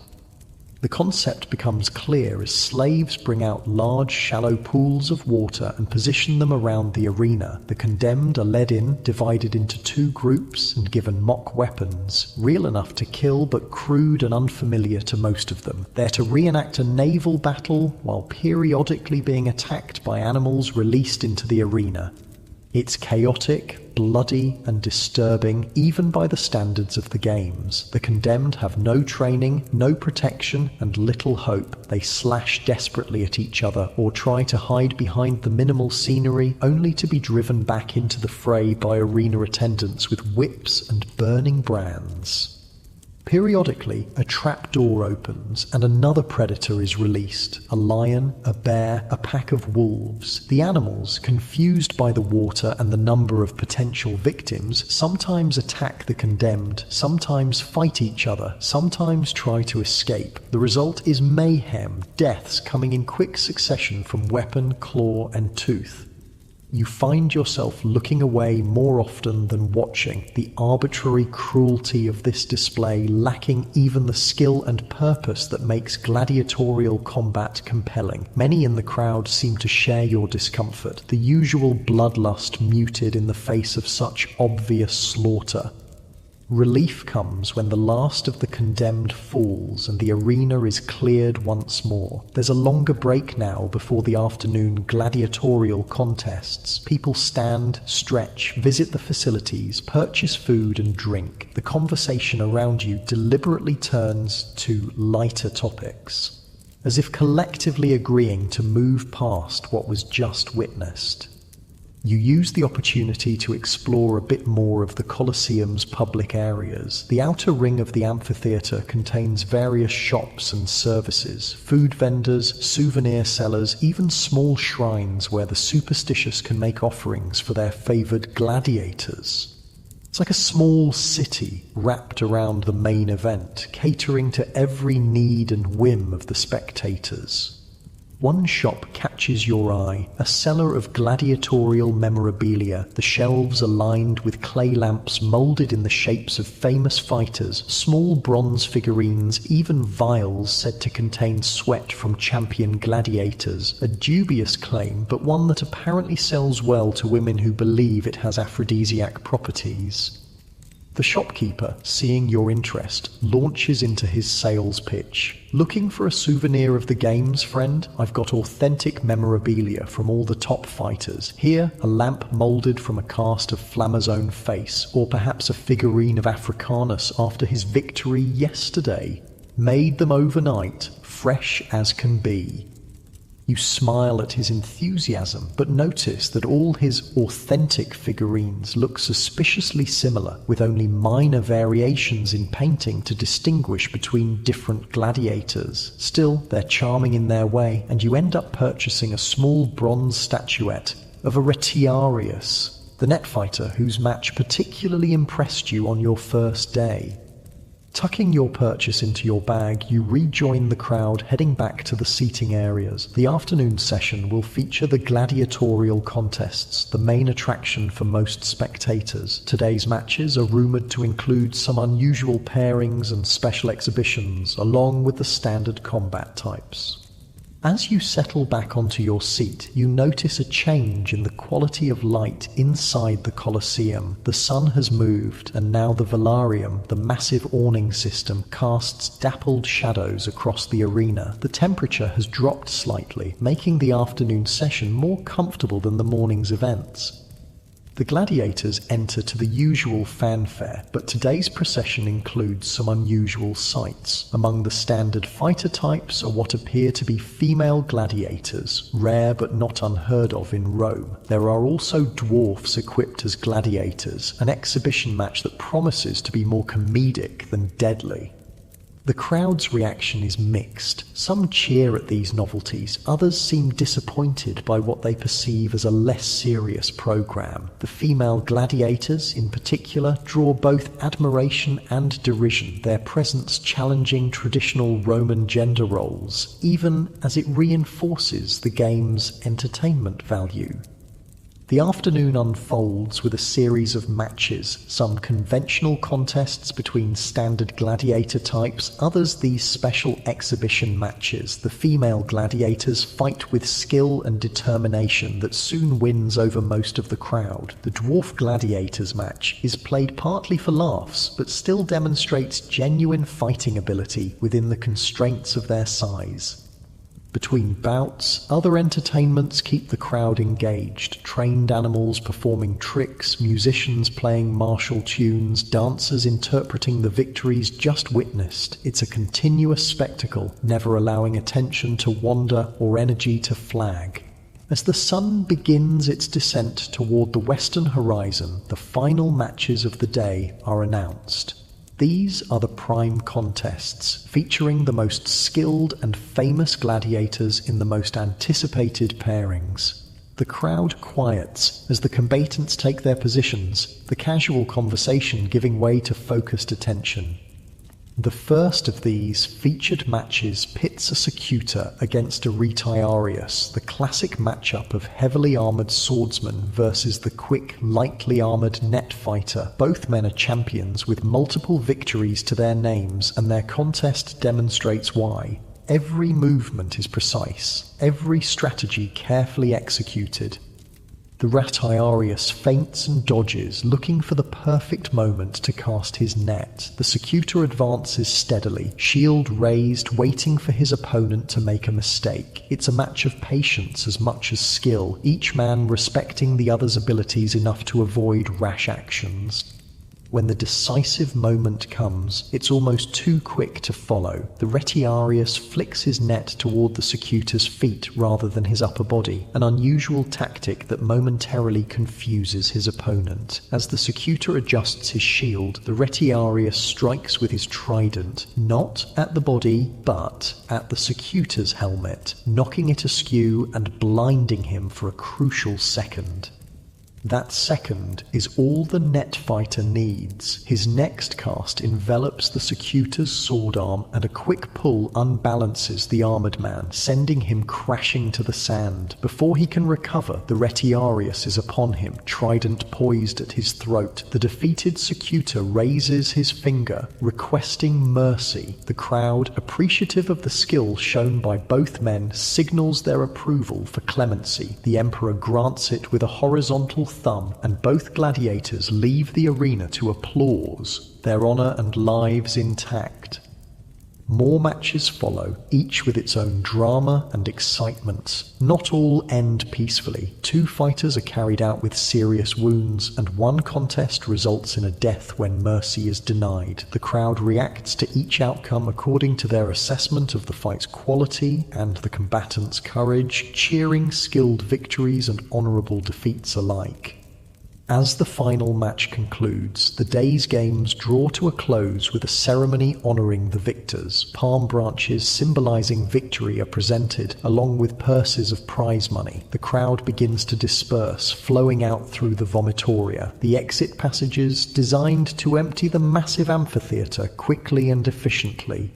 You remain seated for a few minutes, watching the arena being cleared and prepared for tomorrow's events. Slaves rake the blood-soaked sand, repair damaged scenery, collect discarded weapons. The machinery of the games never truly stops. It merely resets for the next cycle of violence and spectacle. As you finally rise from your seat, your legs stiff from another day on stone, you decide to take a different route out of the Colosseum. Instead of following the main flow of people, heading down through the vomitoria, you climb upward, curious to see the view from the highest tiers.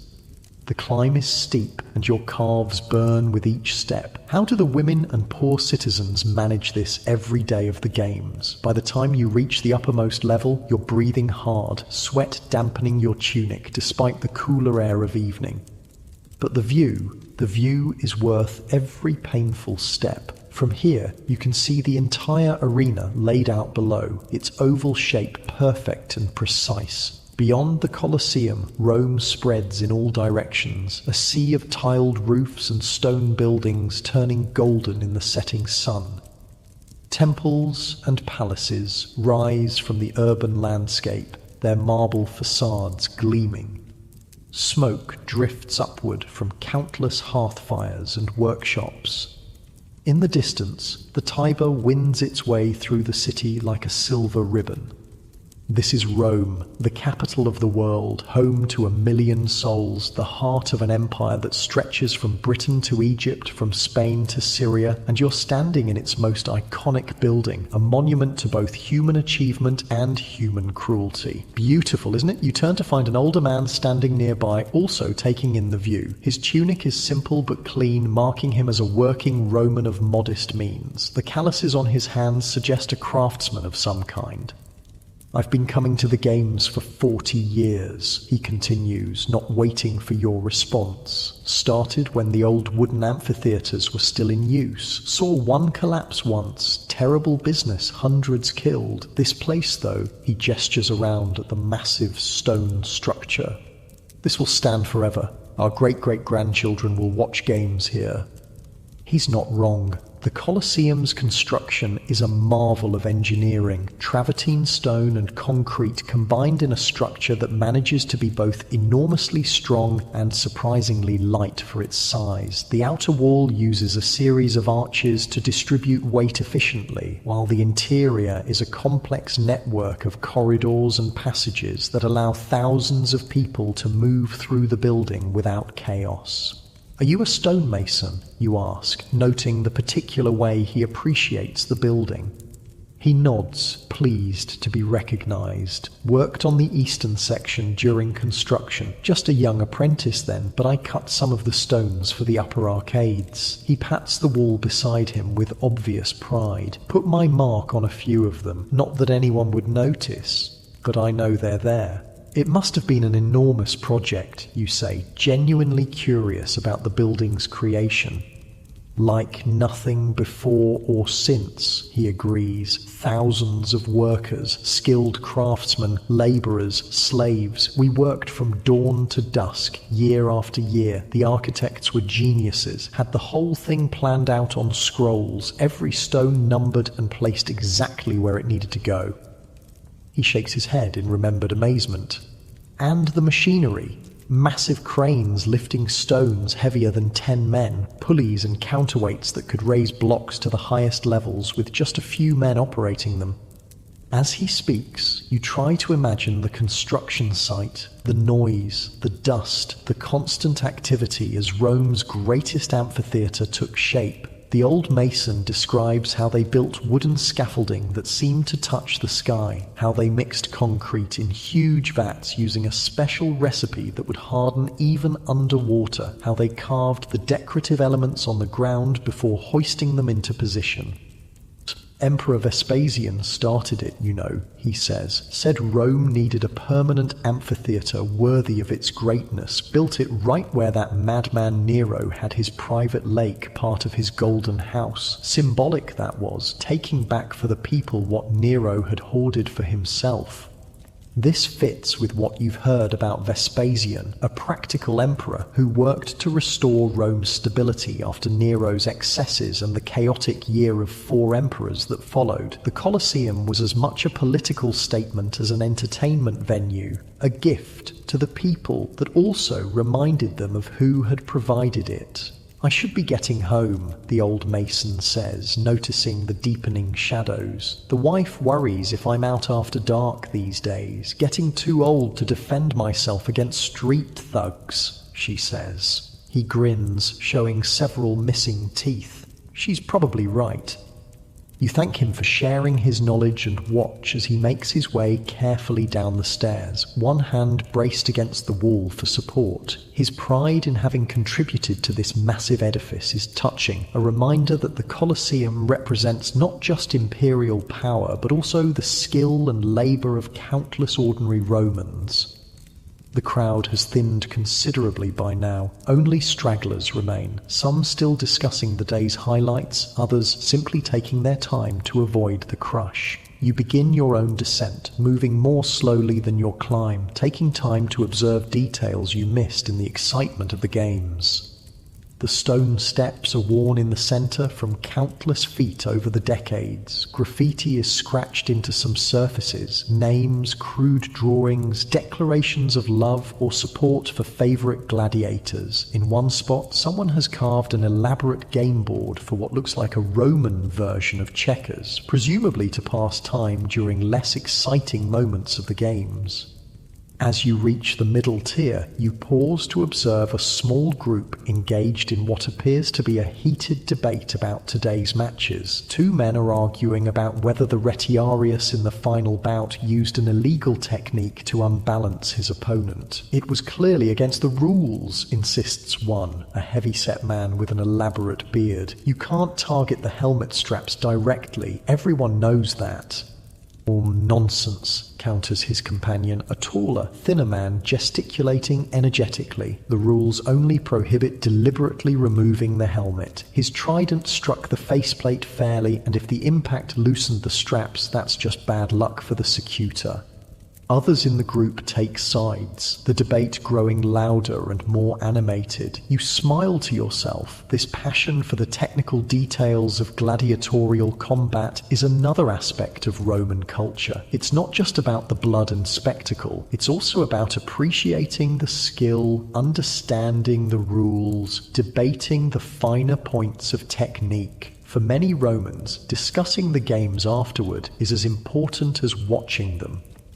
Continuing downward, you reach the main level and find yourself in one of the wide vaulted corridors that ring the Colosseum. These passageways are engineering marvels in themselves, the arched ceilings distributing the weight of the massive structure above while creating spacious areas for the movement of crowds.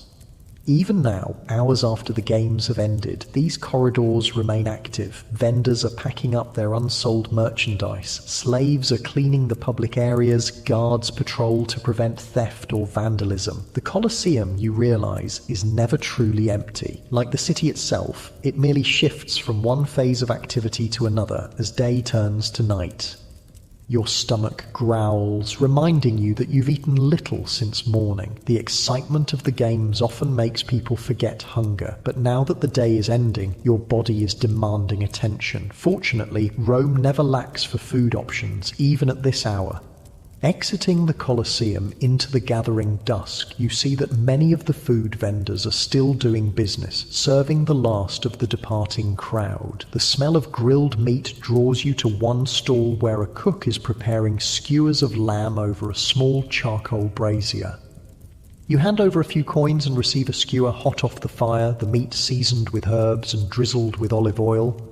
Finding a low wall to sit on, you eat while watching the nighttime transformation of the area around the Colosseum. Torches and oil lamps are being lit, casting flickering golden light across the stone facades. The crowd has changed character. Fewer families now, more groups of young men, some already drunk and boisterous. Prostitutes begin to appear, looking for business among the lingering spectators. Watch yourself if you're staying in this area after dark, warns a city watchman passing by, noticing your obvious fascination with the scene. Pickpockets and cut purses love nights after the games. Too many people with wine in their bellies and not enough sense in their heads. You thank him for the advice, finishing the last of your lamb skewer. The watchman's warning is a reminder that for all its grandeur, Rome has its dangers, especially after dark. The narrow streets can become treacherous, particularly for someone unfamiliar with the city's geography. Rather than risk getting lost in unfamiliar districts after nightfall, you decide to find lodging nearby. There are several inns in the vicinity of the Colosseum, catering to visitors who come to Rome specifically for the games. They're not the city's finest accommodations, but they're convenient and relatively affordable. You settle on a place called the Gladiator's Rest, a 3-story building with a tavern on the ground floor and rooms for rent above. The innkeeper, a portly man with the weathered face of a former sailor, shows you to a small but clean room on the 2nd floor. The furnishings are basic, a straw mattress on a wooden frame, a small table with an oil lamp, a ceramic basin and pitcher for washing. The window shutters open onto a view of the Colosseum, now dramatically lit by torches placed in brackets along its exterior walls. After washing away the day's dust and sweat, you head down to the tavern for a drink before bed. The room is crowded and noisy, filled with fellow spectators reliving the day's events over cups of wine. You find a space at one of the long communal tables and order a cup of the house wine, which arrives watered down, as is the Roman custom. The conversations around you are all focused on the games, favourite moments, controversial decisions, predictions for tomorrow's matches. At the next table, a group is animatedly discussing the rhinoceros and speculating about what other exotic beasts might appear in future Venatianaes. "I heard they're trying to bring an elephant from Nubia," says one man, leaning in conspirationally. "Not just any elephant, a white one, sacred to the Nubians. The governor there is sending it as a gift to the emperor." "Nonsense," scoffs his companion. "There's no such thing as a white elephant. You're thinking of Parthian tigers, which the emperor already has in his private menagerie." The debate continues, growing more elaborate with each cup of wine consumed. You listen with amusement, recognizing that much of what's being said is probably exaggeration or outright fabrication. The games breed tall tales and rumors, each spectator wanting to demonstrate special knowledge or insight. At another table, an older man who claims to be a retired gladiator is holding court, showing off scars and telling increasingly improbable stories of his arena exploits. His audience seems skeptical but entertained, buying him drinks to keep the stories flowing. Whether he's genuinely a former fighter or simply a convincing impersonator is impossible to determine, but he certainly knows the technical details and terminology of gladiatorial combat.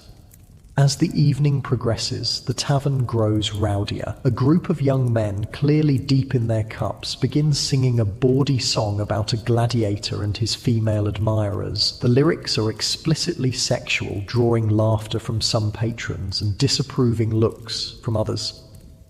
Rome's attitudes towards sexuality are generally more open than modern sensibilities, but there are still boundaries of public decorum. The innkeeper, seeing that things are getting out of hand, signals to a burly assistant who approaches the singers and quietly but firmly suggests they either lower their voices or take their revelry elsewhere. The young men grumble but comply, switching to a less offensive drinking song. This small incident reminds you that despite its reputation for excess and indulgence, Roman society does maintain certain standards of public behavior. The games themselves may be violent and brutal, but they're conducted according to established rules and traditions. Even entertainment has its structures and limitations in Rome. Finishing your wine, you decide to retire for the night. Tomorrow will be another full day at the Colosseum, and you want to be rested and alert to take it all in. As you climb the stairs to your room, your mind is still processing everything you've experienced: the spectacle of the arena, the engineering marvel of the building itself, the complex social interactions of the crowd, the entire culture that has developed around this form of entertainment.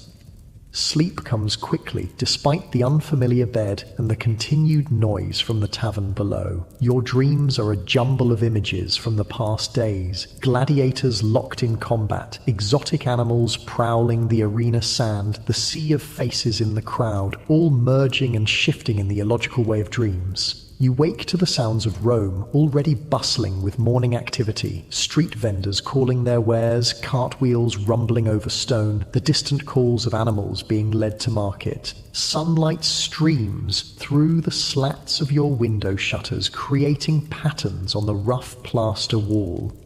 After a simple breakfast of bread, cheese, and watered wine in the tavern, which is much quieter and less crowded than the previous evening, you set out for your fourth day at the games. This time, however, you have a different agenda. You've seen the spectacles from various vantage points, but there's still much about the Colosseum you want to understand, particularly its ingenious infrastructure that makes such massive events possible. With this in mind, you arrive early, before the main crowd, and approach one of the guards at a service entrance. Slipping him a small bribe, you ask if you might see some of the areas not normally accessible to the public. The guard hesitates, then nods, pocketing the coins. "Stay close and don't touch anything," he warns, leading you through a door usually used by arena workers. If anyone asks, you're helping to deliver supplies for today's games. The corridor you enter is narrower and less finished than the public passageways, clearly designed for functionality rather than appearance. The walls are unadorned concrete rather than marble-faced, the floors packed earth rather than stone. The ceiling is lower, creating a more confined feeling. This leads down to the service areas, your guide explains, his voice echoing slightly in the enclosed space, where all the real work happens. The passage slopes downward, taking you beneath the level of the arena floor. The temperature drops noticeably, and the air takes on a damp, earthy smell mixed with less pleasant odors: animal musk, sweat, blood, and waste. Oil lamps set in wall niches provide limited illumination, their flames creating moving shadows that make the passage seem to shift and change as you walk. You emerge into a large open area divided by wooden partitions and stone walls into numerous chambers and corridors. The hypodium, the complex underground system beneath the Colosseum's floor that you glimpsed briefly on your second day. Now, in the relative calm before the day's events, you can appreciate its full complexity. Workers move purposefully through the space, preparing for today's shows. Some attending to animals kept in cages along one wall, feeding them, cleaning their enclosures, checking their condition. Others are arranging props and scenery pieces that will be lifted to the arena when needed. Handlers inspect the system of wooden elevators and pulleys that create the special effects so beloved by the crowd. Your guide points out key features of this underground world. 80 vertical shafts connect to the arena floor above, he explains, each with its own lifting mechanism. The larger ones can raise platforms carrying animals, scenery, or groups of fighters. The smaller ones are for individual trapdoor effects, a single gladiator appearing suddenly, or a fountain, or a tree that seems to grow from nothing. The engineering is impressive, especially considering the limited technology of the time. Everything is powered by human muscle, teams of slaves or paid workers operating winches and counterweight systems that can rapidly raise heavy loads to the arena floor. How do they know when to raise which platform, you ask, noticing that there's no direct view of the arena from below. Signals, the guard says. Bells, shouted commands, sometimes coloured flags pass through small openings, and a lot of rehearsal. The shows are carefully planned. Everyone knows exactly when each effect needs to happen. This confirms what you've come to understand about the games. They're not spontaneous events, but carefully choreographed spectacles designed to create maximum impact on the audience while appearing natural and seamless. Even the seemingly chaotic animal hunts follow prepared scenarios, with handlers knowing exactly which beasts will be released when and where. Moving deeper into the hypodium, you pass areas where gladiators are preparing for today's contests. Some are warming up with practice weapons, others are having armor fitted or adjusted by attendants. Still others sit quietly, perhaps meditating or praying before facing potential death in the arena above. Their expressions range from focused determination to resigned calm to barely controlled fear. Some of the men joke with each other, perhaps using humor to mask anxiety. Others remain solitary, lost in their own thoughts. All show the physical effects of years of specialized training, muscled bodies bearing the scars of previous contests. Most of them will survive today, your guide comments, noticing your interest in the gladiators. Despite what people think, death in the arena isn't as common as it seems. These men are valuable investments. Their Lannister don't want to lose them unnecessarily. You nod, having come to the same conclusion from your observations. Still, the risk is real. Every man preparing to enter the arena today knows he might not leave it alive. That knowledge must affect them profoundly, creating a unique psychology that separates them from ordinary Romans. Beyond the gladiators' preparation area is a section devoted to the animals used in the venationes. The smell is stronger here, a pungent mix of fur, feces, and fear. Cages line both sides of a wide corridor containing various beasts waiting their turn in the arena. Most are relatively calm, either naturally docile or subdued by their journey and captivity. A few pace restlessly or growl at anyone who comes too close. We keep the most dangerous ones sedated until just before they're needed, explains your guide. Otherwise, they'd tear apart anyone who tried to handle them. Even so, we lose keepers every now and then. Just last month, a lion managed to get its paw through the bars and took a man's arm clean off. He says this matter-of-factly, another reminder of how commonplace danger and death are in this environment. The workers who make the games possible face their own risks, though these go largely unnoticed by the spectators who benefit from their labour. Adjacent to the animal holding area is what appears to be a small infirmary. Inside, a physician and several assistants are preparing bandages, surgical tools, and medicinal herbs. This must be where injured gladiators receive treatment immediately after their bouts. Best doctors in Rome, your guide says, following your gaze. They have to be. Treating gladiator wounds requires special skills, knowing how to stop bleeding quickly, how to clean wounds to prevent infection, how to set broken bones. A good gladiator physician can mean the difference between a fighter returning to the arena or ending up on the funeral pyre. It's another aspect of the games you hadn't fully considered, the medical infrastructure required to maintain the gladiatorial system. These fighters represent significant investments of time and money. Naturally, their owners would want the best possible care for them when injured. It's both humane and economically sensible. Your tour continues through more of the hypogeum's specialized areas, the water management system that can either drain the arena floor or flood it for naumachii, staged naval battles, storerooms filled with weapons and armor, workshops where arena props are built and repaired. It's a complete world beneath the feet of the spectators, as complex and organized as any Roman military camp or government building. Finally, your guide leads you back toward the surface, this time via a different route, the gladiator's entrance to the arena. This sloping passage leads directly from the preparation areas to the main gate where combatants make their grand entrance at the start of each contest. This is where they walk from relative safety into potential death, the guard says, his voice taking on a more solemn tone. I've seen the strongest men hesitate here just for a moment before squaring their shoulders and marching forward.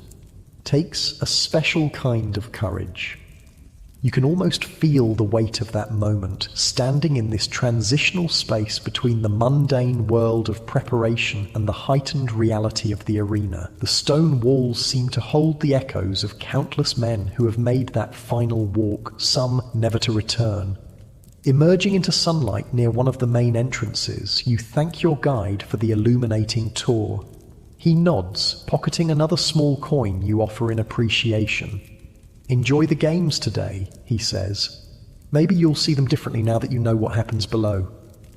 Indeed, as you make your way to your seat amid the growing crowd, you find yourself viewing the Colosseum with new eyes. The spectacle unfolding in the arena is now just one part of a larger system you can visualize. The underground machinery, the workers and slaves making everything function, the careful orchestration behind what appears spontaneous. The games are beginning as you settle onto your seat. Today, you've chosen a position in the middle tier, not too high or low, with a good overall view of the arena. The opening ceremony proceeds as usual. The procession, the salute to the emperor, the preliminary entertainments. But now you notice details you previously missed. The precise timing of effects, the coordinated movements of arena staff, the subtle signals passing between officials. The day's program unfolds with familiar rhythms. The animal hunts in the morning, the executions at midday, the gladiatorial contests in the afternoon. But your perspective has shifted. Each spectacular moment now reveals its underlying machinery to your more educated eye. When a group of exotic deer suddenly appears in the arena, you visualize the workers below operating the lift that raised the platform. When scenery transforms between events, you can picture the coordinated effort of dozens of slaves making the change happen smoothly. Even the gladiatorial combats take on new dimensions as you recognize the carefully matched fighting styles, the subtle role of the referees, the medical team waiting just out of sight to attend to the wounded. The games are still captivating, still emotionally engaging, but now they're also intellectually fascinating. A complex system of engineering, logistics, and human expertise, all dedicated to creating these moments of collective experience for Rome's citizens. Your thoughts are interrupted by a commotion several rows behind you. A heated argument has broken out between two men, apparently over a gambling debt from yesterday's matches. Their voices rise above the general noise of the crowd, drawing attention from those nearby. Before the situation can escalate further, two arena guards appear, moving efficiently through the seated spectators to reach the disturbance. The guards don't need to use force. Their presence alone and a few quiet words are enough to calm the situation. One man grudgingly hands over some coins to the other, settling the debt that sparked the argument. Order is restored quickly. The small drama concluded without seriously disrupting the larger spectacle. It's another example of how thoroughly managed the Colosseum experience is. Everything from the grand processions to the smallest audience disturbance is handled according to established protocols. The Romans excel at creating systems that function smoothly at every scale.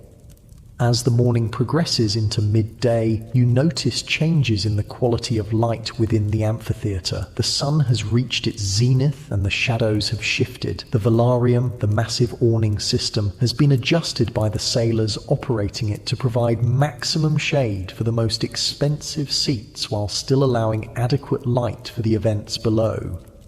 The heat has intensified, and you're grateful for the occasional breeze that finds its way through the Colosseum's open structure. Around you, spectators fan themselves, drink more frequently from cups of watered wine, and dab at sweat-dampened foreheads with cloth. The physical experience of attending the games is demanding in its own way. Hours sitting on hard stone in variable weather conditions, surrounded by thousands of other bodies generating heat and noise. Yet no one seems inclined to leave early. The discomfort is simply part of the experience, accepted as the price of participation in Rome's greatest public entertainment. There's a shared endurance that creates a kind of communal bond among the spectators, all choosing to remain despite the challenges of heat, crowding, and basic physical needs. During a brief lull in the program, as the arena is being prepared for the next event, a vendor makes his way along your row selling small clay cups of posca, a common Roman drink made from vinegar, water, and herbs. It's surprisingly refreshing in the heat, the sourness cutting through thirst more effectively than plain water. You purchase a cup, the cool liquid a momentary relief.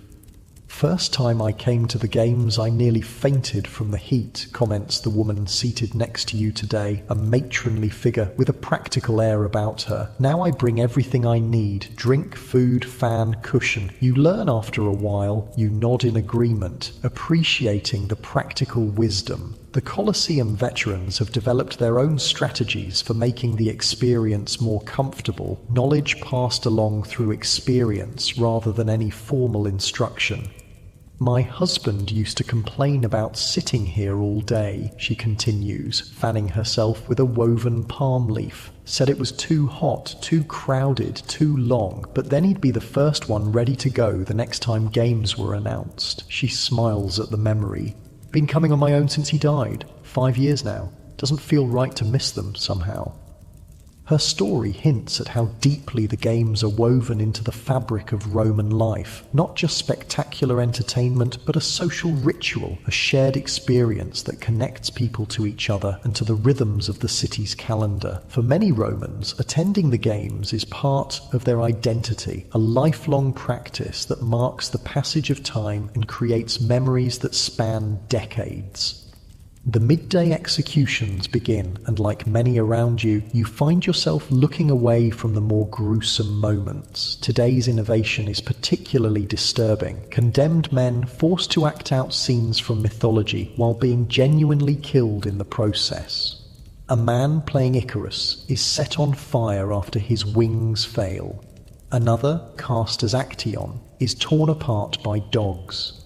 It's theatre merged with execution, artistic pretension added to what is already a brutally cruel punishment. "I never watched this part," your neighbour confesses quietly. "I know it's meant to be justice, but..." She trails off, then adds, "The gladiator fights are different. Those men choose their path, train for it. This is just..." Again, she doesn't finish the thought, but her meaning is clear. Her discomfort mirrors your own and reminds you that even in a society that normalizes these spectacles, individual Romans maintain their own moral boundaries. Not everyone cheers for every drop of blood. The crowd contains multitudes, those who revel in the most extreme violence, those who appreciate only the skill and courage on display, those who attend out of social obligation while averting their eyes from the worst moments. You find yourself wondering about the Romans who don't attend at all. Surely there must be some who find the games completely objectionable or simply uninteresting. Are they silently judged by their peers? Do they invent excuses to explain their absence? Or is abstention from this central cultural institution simply accepted as a personal choice? These reflections occupy your mind until the arena is cleared once more, the sand raked over to hide the evidence of what just transpired. There's a longer break now before the afternoon's gladiatorial contests. People stand and stretch, visit the facilities, purchase food and drink. The conversation rises in volume as spectators discuss what they've seen so far and anticipate what's to come.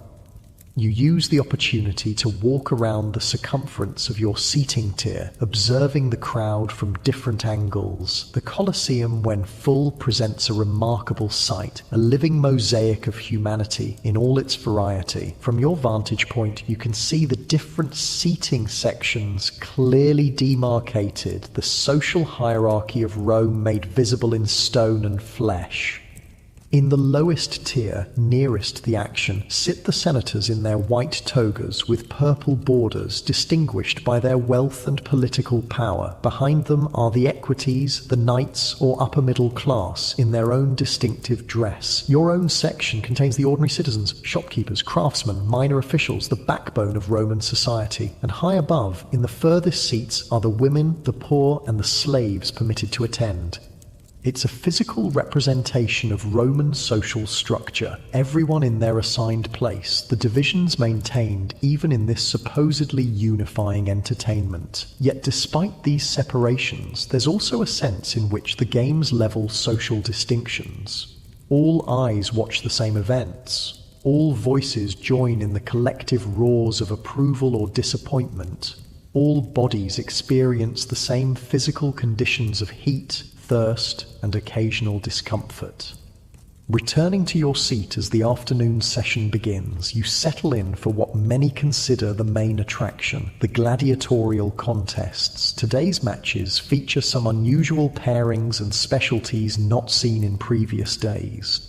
First comes a contest between a scissor and a retiarius. The scissor is a rare type of gladiator who fights with a unique weapon, a tube-like metal fixture worn over his right arm, ending in a curved blade that gives him his name. His left arm bears a small shield, and his head is protected by a helmet with a stylized fish crest, similar to that worn by the Mamillo. His opponent, the retiarius, carries the familiar net and trident combination, his body mostly unarmored for maximum mobility.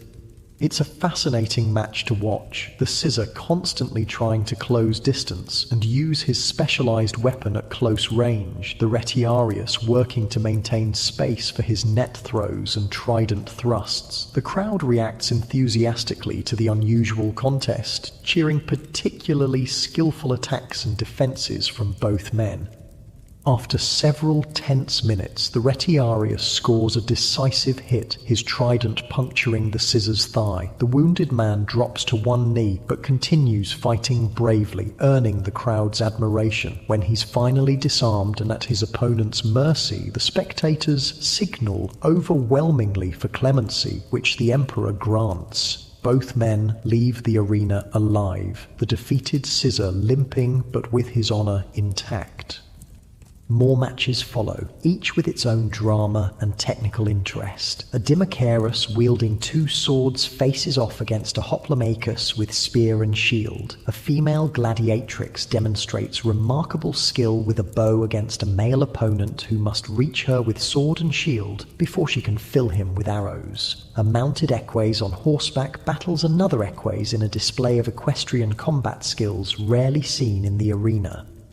Between bouts, you notice something you'd previously overlooked, the musical accompaniment that underscores the action. A small orchestra of musicians occupies a section near the imperial box, playing on trumpets, horns, and water organs. Their music follows the rhythm of the combat, building tension during standoffs, quickening with the pace of exchanges, reaching crescendos at moments of decisive action. It's yet another carefully managed element of the spectacle, the soundtrack manipulating emotional responses just as deliberately as the visual components of the show. Nothing in the Colosseum happens by accident. Every aspect is designed for maximum impact on the audience. As the afternoon wears on, the quality of light begins to change again, the sun now descending toward the western horizon. Golden rays slant through the upper arches of the Colosseum, creating dramatic patterns of light and shadow across the arena floor. The temperature drops slightly, bringing welcome relief after the heat of midday. The final match of the day is announced, a special exhibition featuring Carpophorus, Rome's most famous bestiarius or animal fighter. Unlike regular venaciones where hunters work in teams to bring down beasts, Carpophorus performs solo, facing multiple animals in succession with different weapons and techniques. He enters the arena to thunderous applause, a tall, powerfully built man whose muscled body bears the scars of countless encounters with dangerous beasts. He acknowledges the crowd with raised arms, then takes his position in the center of the sand, armed initially with only a spear and a small shield.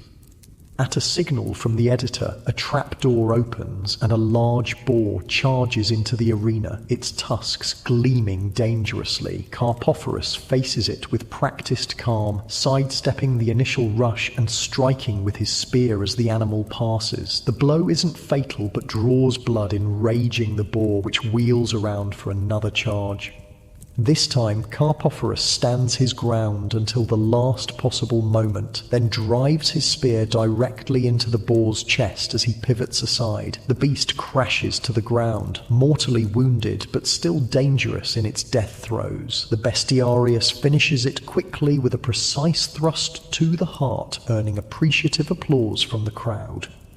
Without pausing for rest, Carpophorus exchanges his bloodied spear for a bow and quiver of arrows brought by an attendant. Another trapdoor opens, releasing a leopard that immediately seeks the shelter of some artificial rocks placed in the arena for this purpose.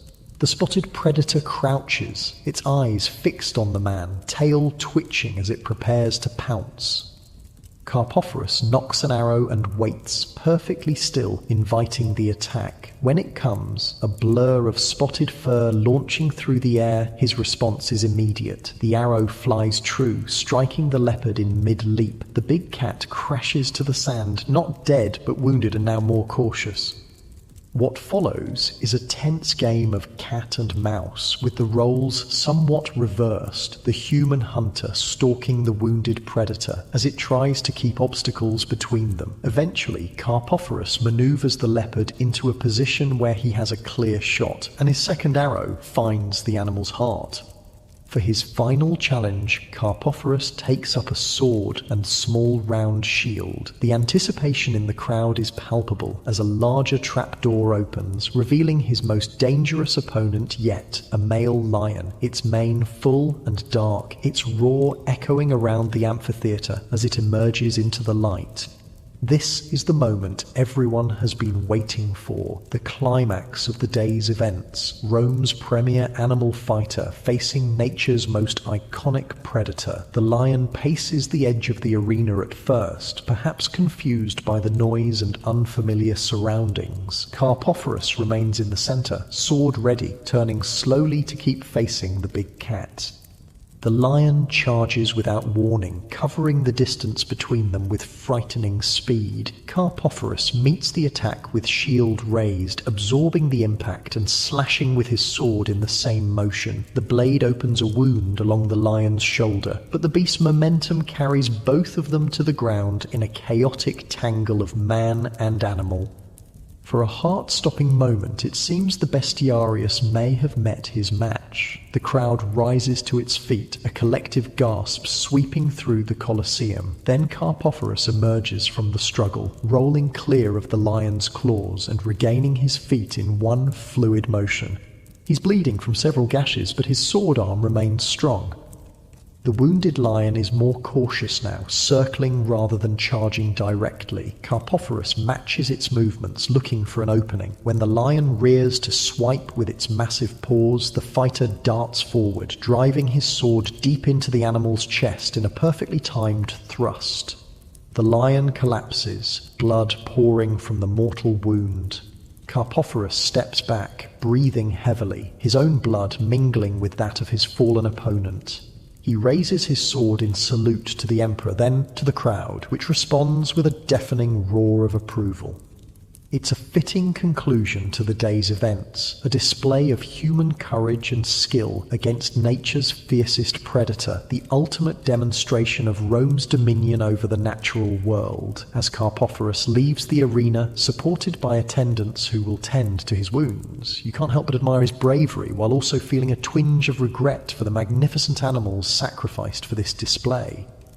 With the final event concluded, the day's games come to an end. The crowd begins to disperse, flowing out through the vomitoria in a carefully managed exodus. You remain seated for a few minutes, watching the transformation of the arena as workers enter to clear away the evidence of the day's events. The bodies of animals, broken weapons, bloodied sand, all removed efficiently to prepare for tomorrow's spectacles.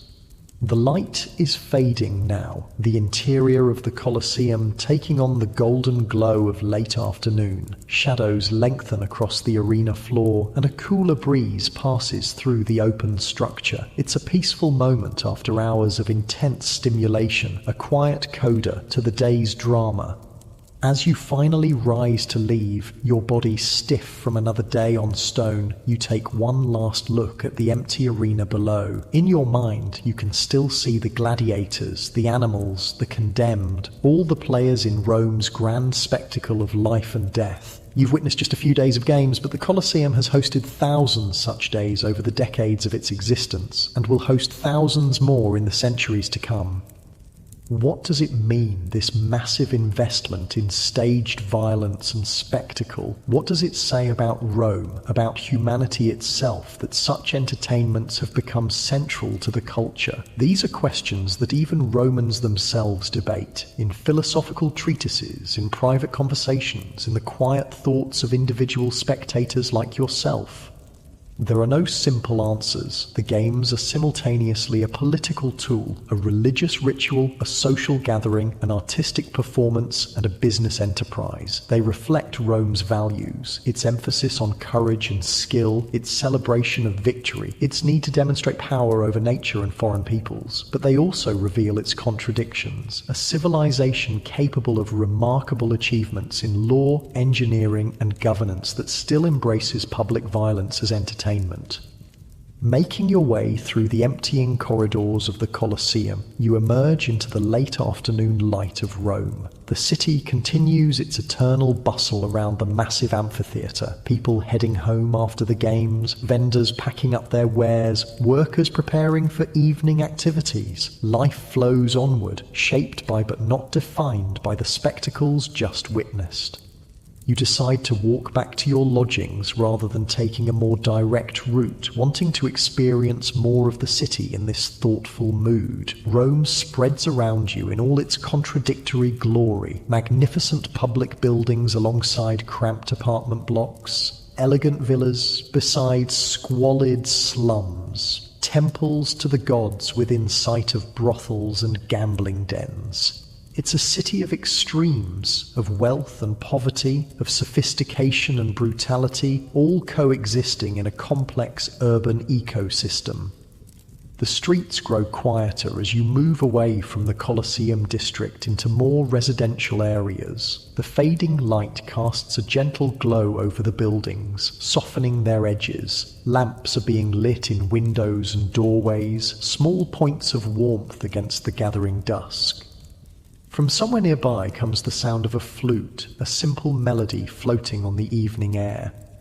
Reaching your inn, you find the tavern on the ground floor already filling with patrons, some fellow visitors to the games, others local residents coming for an evening meal and company. The atmosphere is relaxed and convivial, so different from the intense excitement of the arena.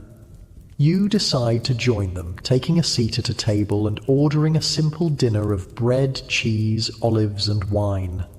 As you eat, you overhear snatches of conversation from nearby tables. Some people are discussing today's games, of course, but others talk of family matters, business concerns, local politics, romantic entanglements, the full spectrum of human interests and preoccupations. The games, for all their cultural importance, are just one element of Roman life, one thread in the complex social fabric. A travelling musician enters the tavern and begins to play a lyre, singing a popular ballad that has several patrons joining in on the chorus. It's a love song, full of romantic yearning and poetic metaphors, a reminder that Rome produces art and beauty alongside its more violent entertainments. The crowd in the tavern responds warmly, tossing coins to the musician when he finishes and calling for another song. After your meal, feeling pleasantly tired from the day's experiences, you climb the stairs to your room. The space is simple but comfortable enough. A straw mattress on a wooden frame, a small table with an oil lamp, a window looking out onto a narrow street now dark, except for the occasional glow of a passing lantern. You light the lamp, its gentle flame creating a small circle of warmth in the darkness. Sitting on the edge of the bed, you remove your sandals, feeling the relief of bare feet after a day of walking. Your muscles ache pleasantly, your mind is full of images and impressions, your body ready for rest. As you lie back on the mattress, pulling a light blanket over yourself against the cooling night air, you find yourself reflecting on all you've experienced in these days at the Colosseum. The spectacles themselves, thrilling, disturbing, impressive. The building, a marvel of engineering and design. The people, from gladiators to emperors, from vendors to fellow spectators, each playing their role in the grand performance that is Rome. You've witnessed just a small slice of life in the world's greatest empire, but it's been revealing, showing both Rome's magnificent achievements and its troubling flaws, its common humanity and its unique cultural expressions. The Colosseum embodies all of this. The best and worst of what humans can create together, a monument to both civilization and savagery. Your thoughts begin to drift as sleep approaches, the images of the day blurring and merging. The roar of the crowd fades to a gentle murmur in your memory. The tension of the arena gives way to the peaceful heaviness of limbs sinking into the mattress. The bright colours and sharp movements of the spectacle soften into the warm darkness behind your closing eyelids.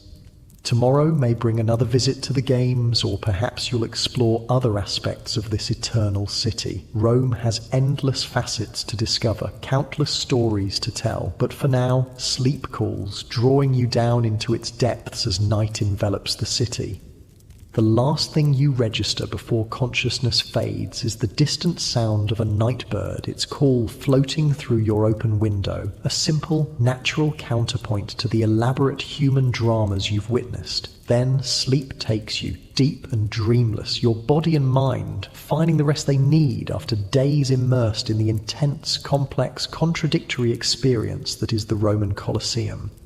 In that moment of transition between wakefulness and sleep, a final thought forms. Civilizations rise and fall, empires expand and contract, cultural practices evolve and disappear, but the essential human experiences, wonder, fear, admiration, disgust, connection, isolation, remain constant across the centuries. The specific form of the Colosseum's games may be unique to Rome, but the needs they fulfill are universal and timeless. And with that thought, you slip away completely, joining all the other sleeping souls of Rome, from emperor to slave, from gladiator to spectator, in the democratic realm of dreams, where all are equal in their vulnerability, and all are part of the continuing human story that stretches from ancient days to times yet to come. The Colosseum stands silent in the night, its massive stone form visible against the star-filled sky, waiting for tomorrow's games, tomorrow's crowds, tomorrow's dramas, one more day in its long existence as the beating heart of Roman entertainment, Roman identity, and Roman life.